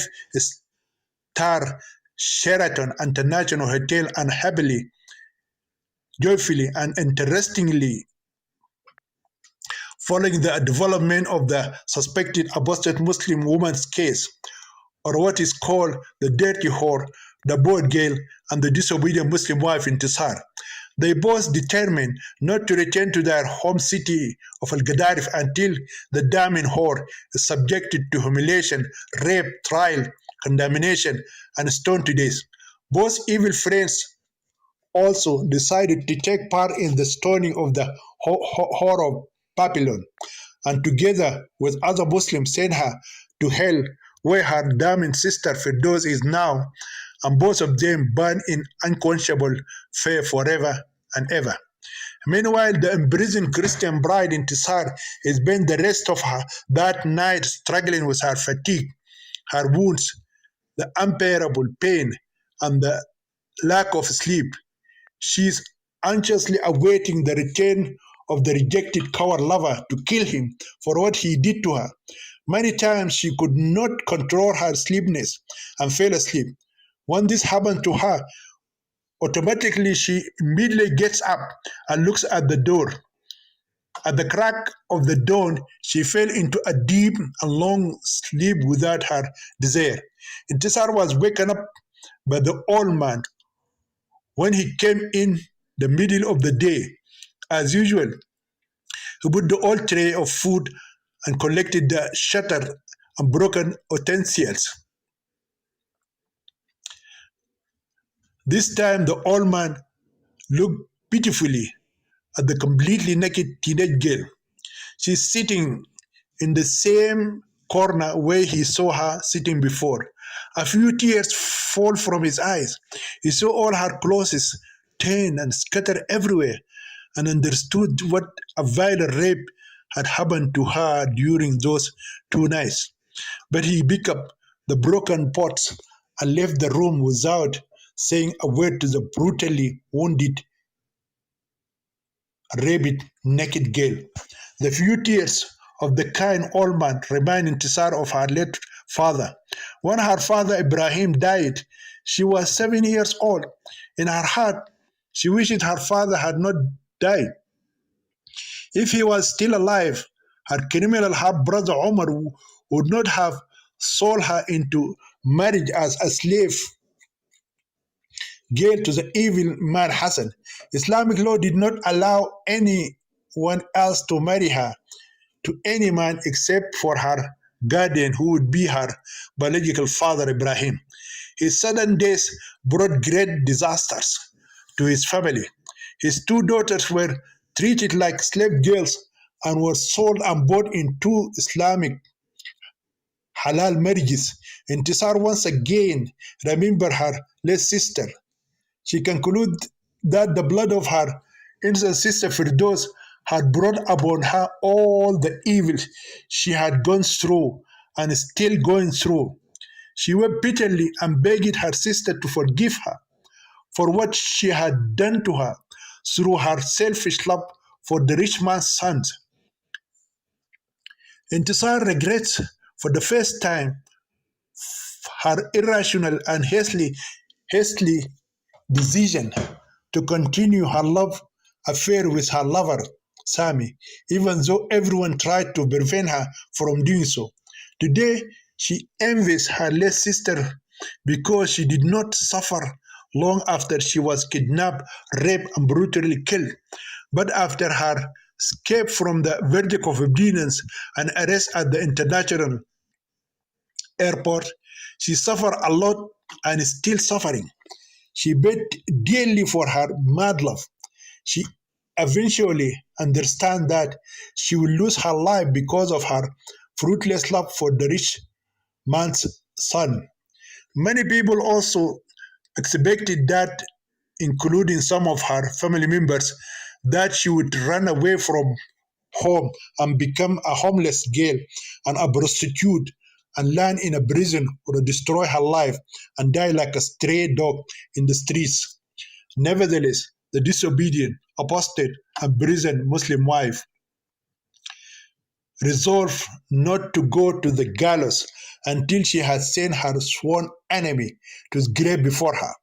This time, the detained Christian bride understood that if she did not eat some food and drink some water, she would remain weak because of the pangs of hunger and thirst that could not be controlled anymore. At this critical time of her miserable life, Intisar remembered that her late sister Firdaus mentioned in her love letter to her beloved wife. Intisar remembered that her late sister Firdaus mentioned in her love letter to her beloved boyfriend Salah that the evil old man could not rape her until she until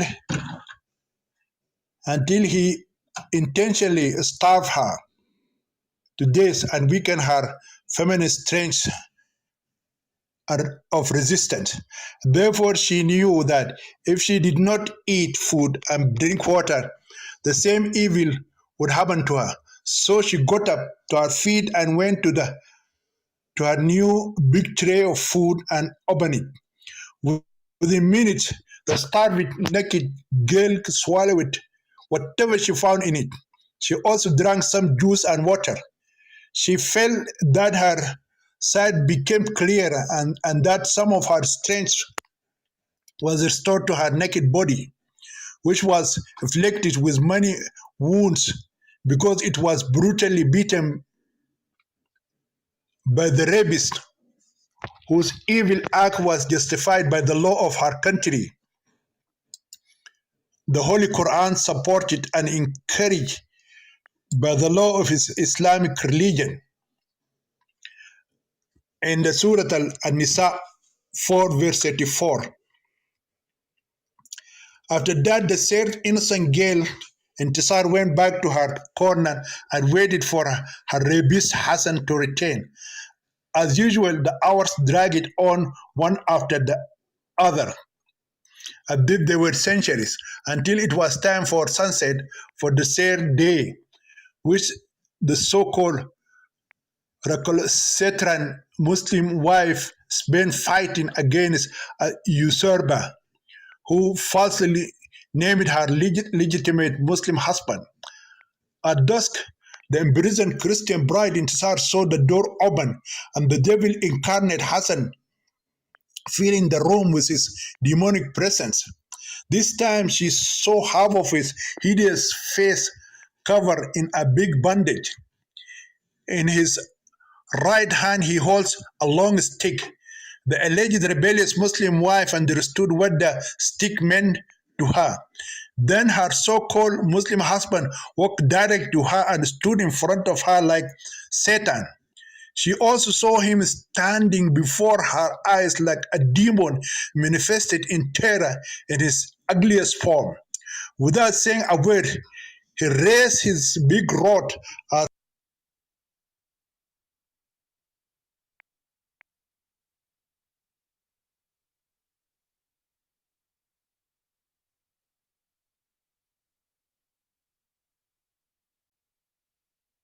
far as it could be above his head, and with all his strength lowered it on her bare shoulder.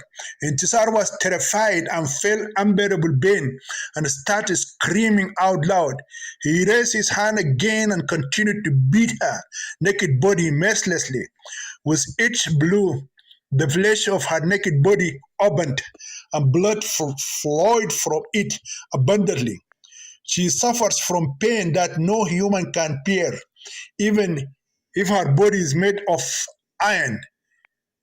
His beating was more painful than the beating of the interrogating policewoman whom they tortured her in the interrogation room on the day they extracted from her bleeding mouth what they claimed was her heinous crimes. Intisar continued to scream and move in the ground like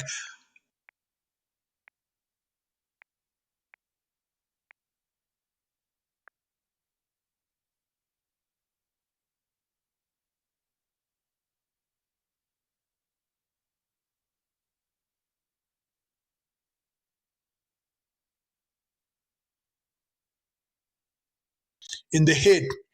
When Hassan realized that he had weakened her body and broken her feminine resistance, he stopped and looked at her.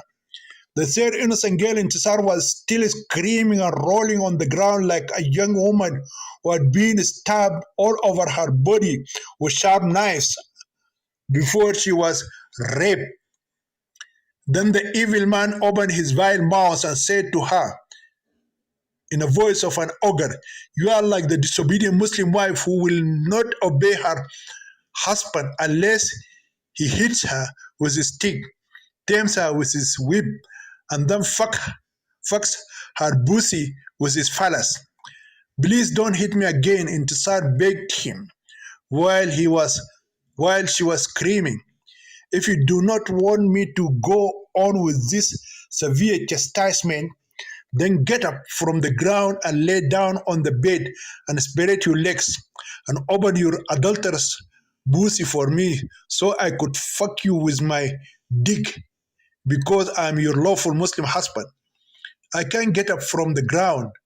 My body causes me so much unbearable pain that I cannot move one of my limbs, which became numb from the wounds and beatings." Then Hassan leaned over Intisar and carried her naked body to the bed. She didn't fight back or try to hurt him. She just let him take her to the bed like a baby. She was now lying on her back like a lifeless body. She spread her legs apart and showed him her hair pussy. She made him see clearly the thick black pubic hair of her vagina. He looks with lust at her nakedness, her breasts, and her nude body lying before his eyes. He hesitated for a moment to touch her fully exposed body. He is still afraid that she might suddenly turn into a fierce lioness and attack him. Then he sat beside her with the big stick in his left hand. He then showed her the long rod in front of her eyes again. When she saw that the staff was raised to her face, she placed her left hand over her mouth as a sign of away at his greatness and complete obedience to his authority as her legal Muslim husband. Hassan concluded that he had tamed his disobedient Muslim wife Intisar and that she was unlikely to attack him any longer. Then the beast man quickly took off his wolf's clothes. The ugly side of his naked body and fully erect penis with his huge pubic hair, which is like a bush in a jungle, made her feel disgusted and close her eyes. Without saying a word, the crocodile climbed onto the body of its prey and began to devour it. His rough hands quickly roamed all over her tender, naked body, and Sar bit her lips to calm the pain she was feeling, while Hassan's hands moved like the claws of a hungry vulture on her flesh. He tried to kiss her, but he couldn't because she was winging her head and blocking his attempt to bite her sweet lips as a snake bites its victim. She feels the same terrifying feeling that an injured and immobile young woman would experience when a venomous serpent is about to bite her mouth. She also feels his heavy body as if a venomous, bristly cobra was moving on her nude body. She also feels it like a huge hedgehog moving over her naked body and its long taunts piercing her everywhere. Then the beastman grabbed her by her head and prevented her from swinging her head. Intisar hid her lips inside her mouth and gripped them tightly with her teeth. She preferred to bite her lips and tongue rather than let him lick and chew them like a mad dog or a cannibal man. The brutal pain The brutal man ignored her lips and focused on her exposed genitals. He began to rub his body against hers as if he was burning with uncontrollable lust, and only rape could extinguish his sexual fires. Intisar felt his big phallus begin to force itself aimlessly into her secret parts. She could feel his cock piercing her like a sharp knife. Then his dick found her pussy and began forcibly inserting itself in it.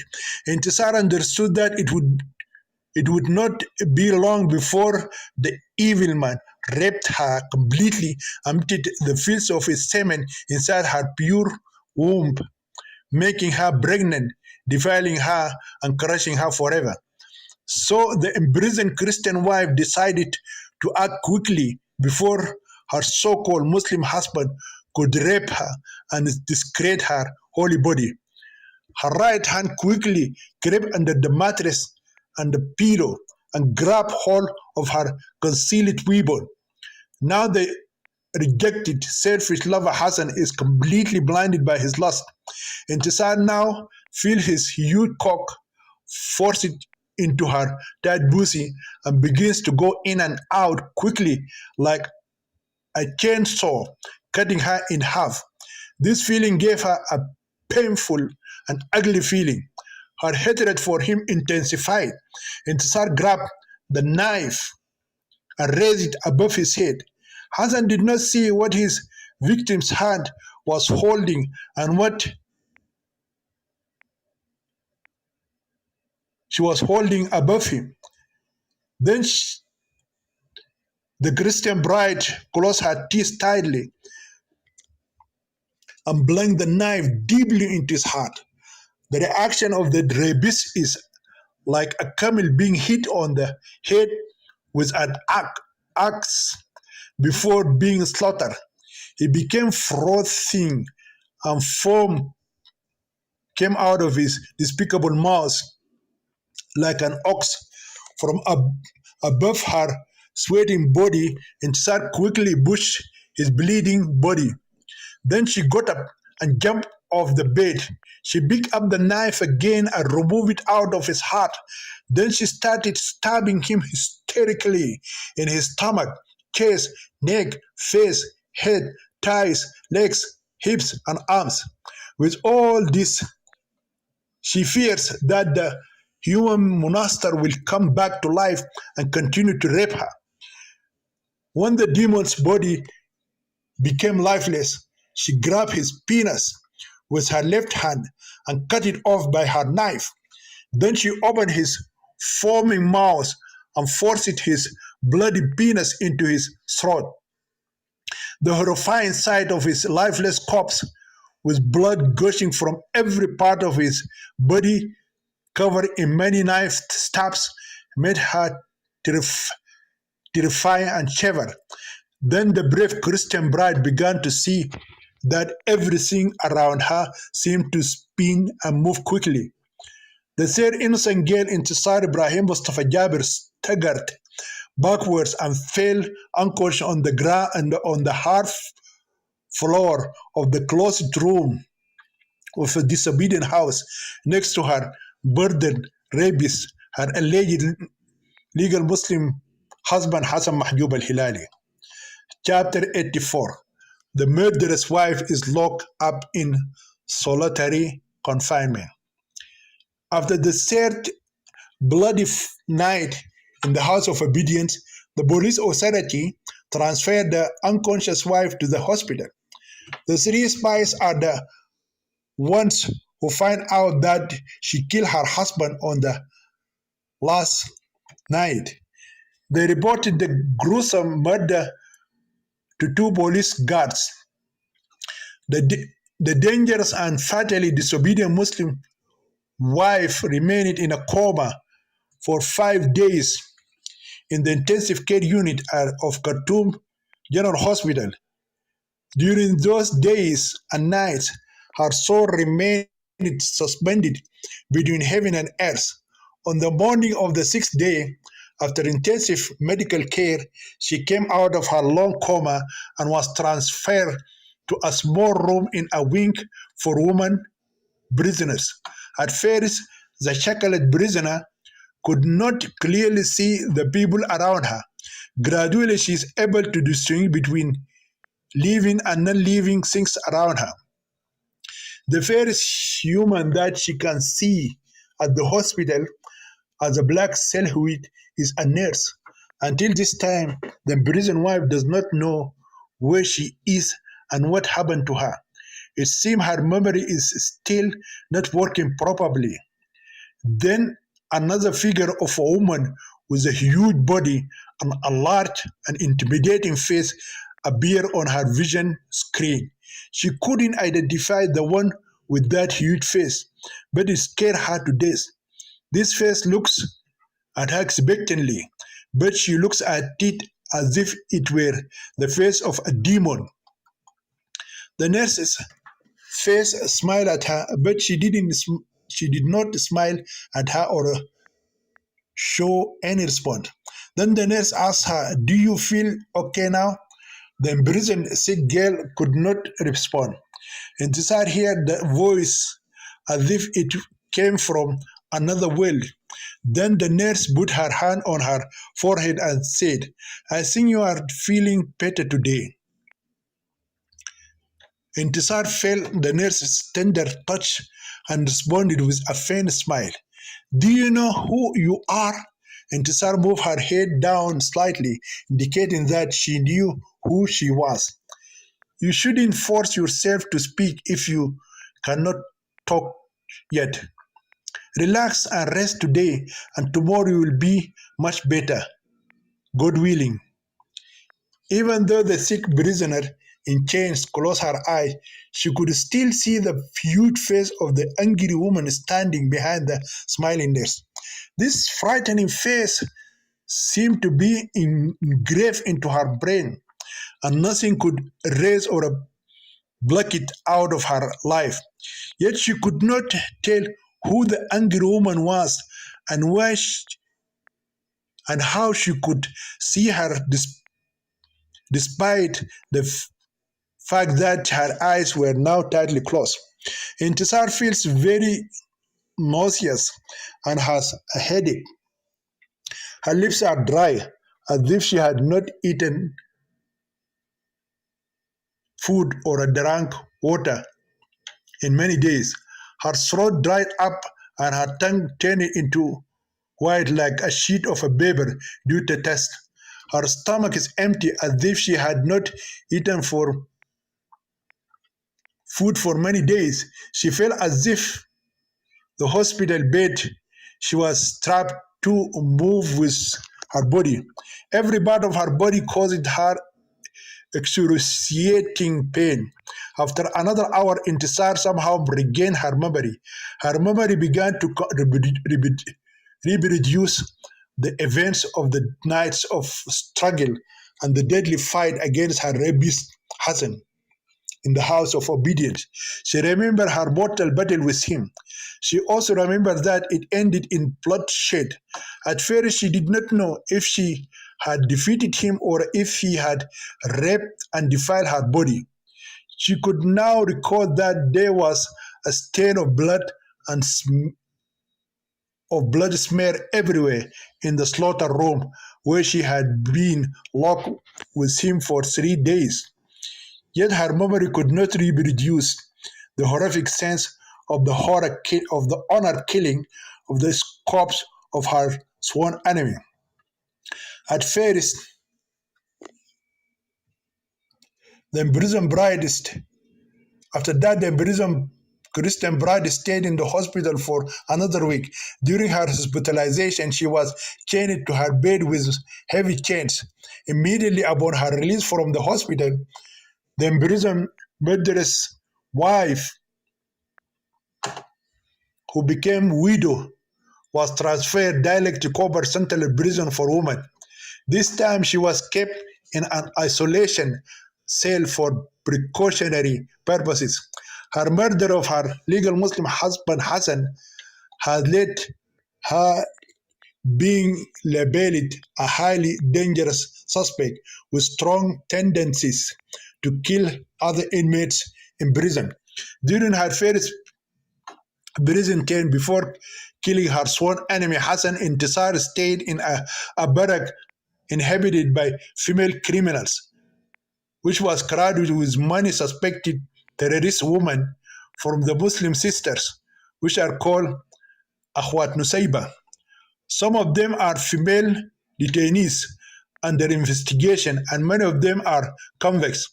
Even though she was hated by everyone and beaten many times, she still preferred that place to the new solitary confinement. In her secluded cell, she spent many long and frightening nights while she is constantly haunted by the fear of death and ghosts. She knows that sooner or later she will be tried, convicted, and executed for her many crimes. Police authority told her that she had added to her previous horrific religious crimes another horrific crime by killing her legal Muslim husband Hassan Mahjoub al-Hilali on their third wedding night. Intisar has an extreme fear of the dark. From early childhood in her life, she had a very strong night phobia. The darkness scared her to death. She cannot spend a night alone anywhere. When the prison administration decided to keep her in a solitary confinement, she wished that they had sent her to the gallows instead of keeping her confined to a cell by herself. She cannot sleep at night. Her tiny cell turns into a dark tomb once the daylight ends and night falls. Her tomb-like cell had no windows or lights. It has a small iron door that hardly allows one person to use it. It has a bad smell as if it is a dirty public toilet that has never been cleaned. Her fear of the dark forces her to sleep during the day and stay up all night.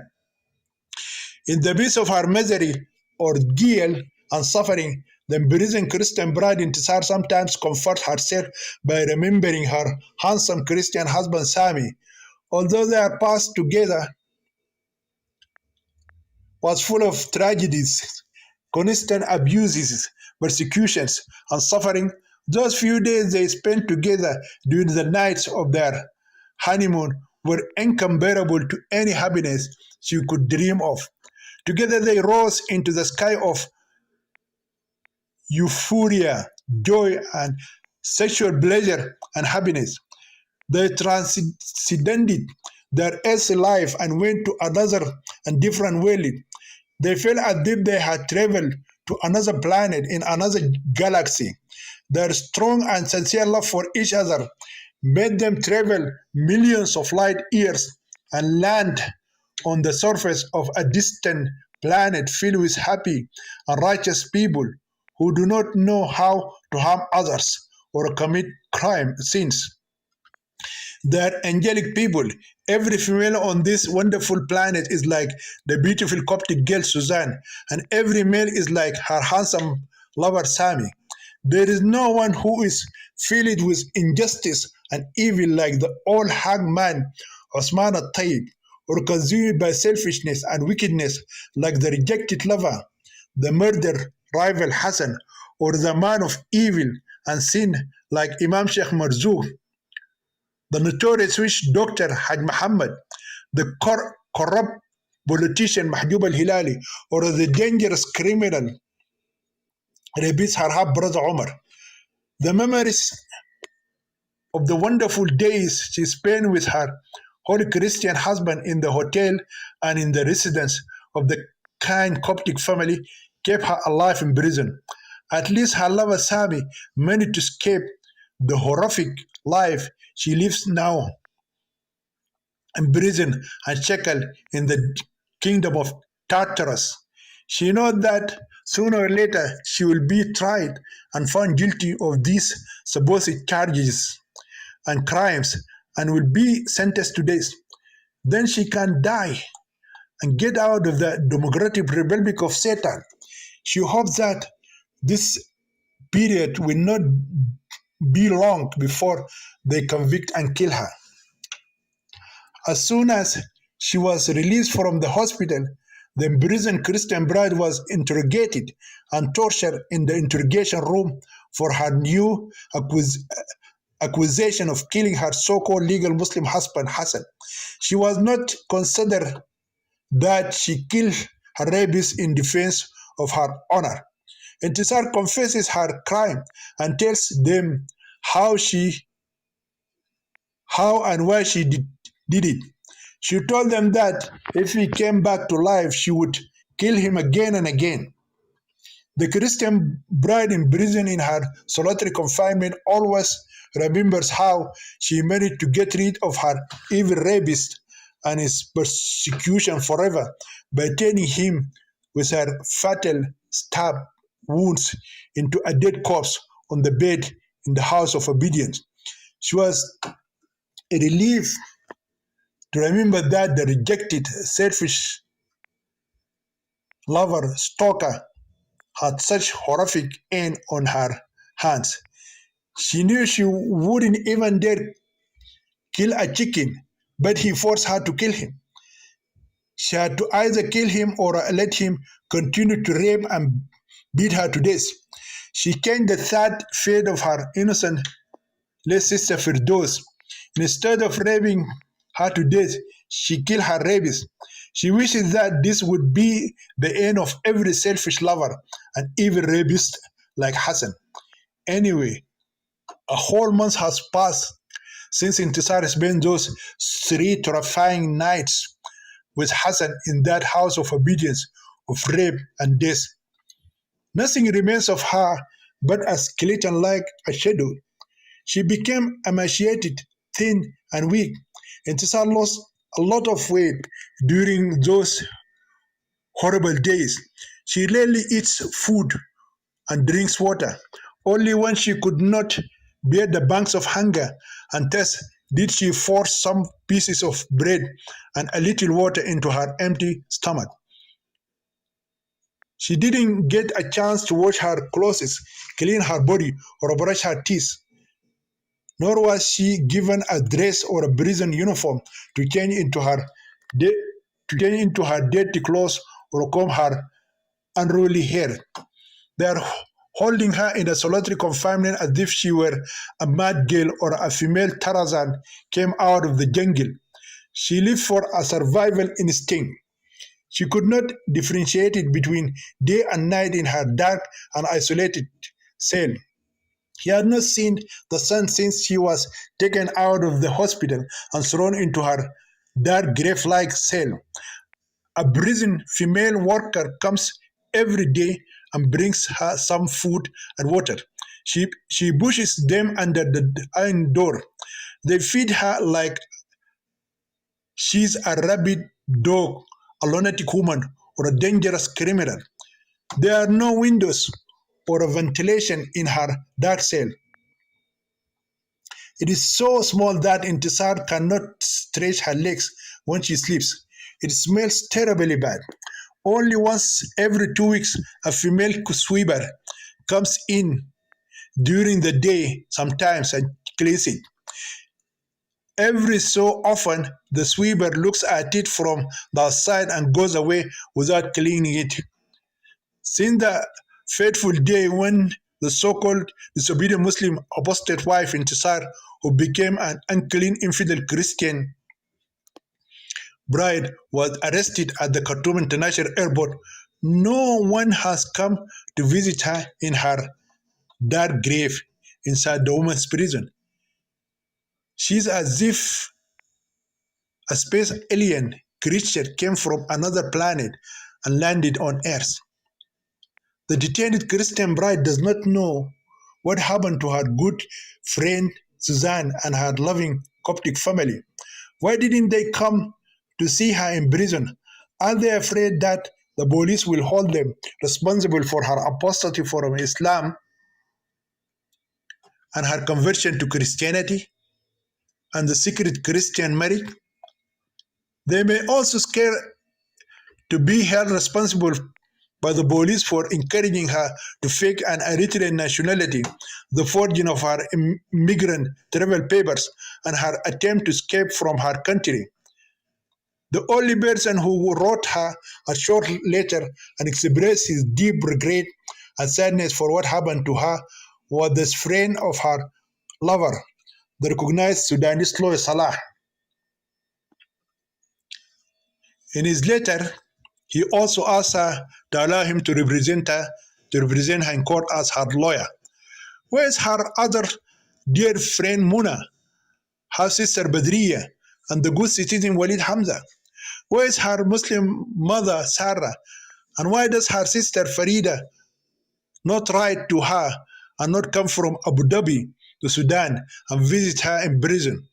Do they all hate her for her apostasy, her Christianization, and her other alleged crimes? She misuses she misuses day and night over these mind-boggling questions. And those questions and doubts increased her pain and suffering inside her dark cell. During the day, solitary confined prisoner would put her nose through the iron door of the cell to try to get some fresh air. Due to her unhealthy condition in the small cell, she is always attacked by violent coughing, severe headaches, and vomiting. Of course, she is been feeling nauseous ever since she was thrown into that dark tomb dungeon. It was a divine miracle that she was able to survive for 3 weeks in her grave. A month after the third bloody night of her victorious battle against her rapist Hassan, a group of huge police women came and opened the iron door of her dark tomb. They forced her to her feet and ordered her out. She rose with great effort and pulled her weak legs out of her grave. Then she was informed that she was going to the Khartoum Criminal Court for her first trial. The news did not shock her and did not arouse her wrath. In front of her cell, the police woman placed handcuffs on her thin hands and escorted her to an iron police wagon that looked like a wild animal cage. As soon as she entered the moving cage, she was haunted as usual by the frightening presence of the female elephant, Police Inspector Sakina Khalafallah Abduddin. On their way to the criminal court, the defendant Intisar feels that her mind is not working properly. She only sees unidentified objects moving in front of her wide open eyes. Sometimes she has to shake her head to see if the moving object in front of her naked eyes is real or if it is a creation of her confused mind. Therefore, she cannot tell if it is a human, an animal, or an illusion. The only fact that her dazzling mind cannot deny and make no mistake about is the terrifying presence of the huge policeman who disguised himself as a policewoman. She's a demon posing as a human female. Her presence is Intisar's mind is always associated with physical torture and psychological distress. She also reminds her of her painful experience of attempted rape and fatal fight with her alleged Muslim husband, who became known as the late groom martyr Hassan Mahjoub al Hilali.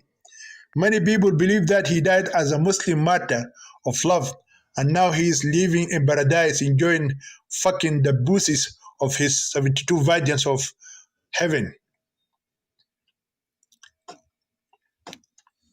Some people even made for him as a shaheed or the wedding of the martyr. His alive victim Intisar cannot erase from her body and mind the brutal torture of her deadly battle of honor against him, which lasted for 3 days in the house of obedience.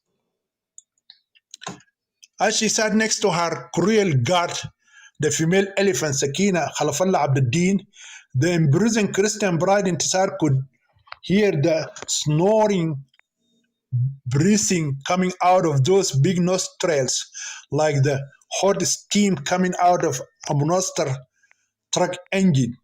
Her breath produced a mixture of the stench of dirty yellow teeth and fetid breath.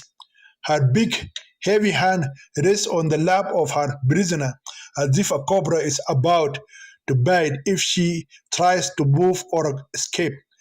Now and then her massive body rocked the body of the detained infidel pride as the police carriage rocked as if it were as if they were riding together on the back of a mad horse. She is like a lioness waiting for any opportunity to attack her prey, the innocent deer that is sitting close to her. Besides being naturally gifted with the body of a man and his masculine strength, policewoman Sakina is a corrupt and dangerous female cop who is trained to kill a female prisoner if she makes any slight mistake. The imprisoned Christian bride knew and understood that she could never dream of escaping as long as that evil policewoman was sitting beside her. The only escape from prison hell Intisar can think of is a death sentence and quick execution in the gallows, or a being stoned to death for her assumed unpardonable crimes of apostasy and adultery.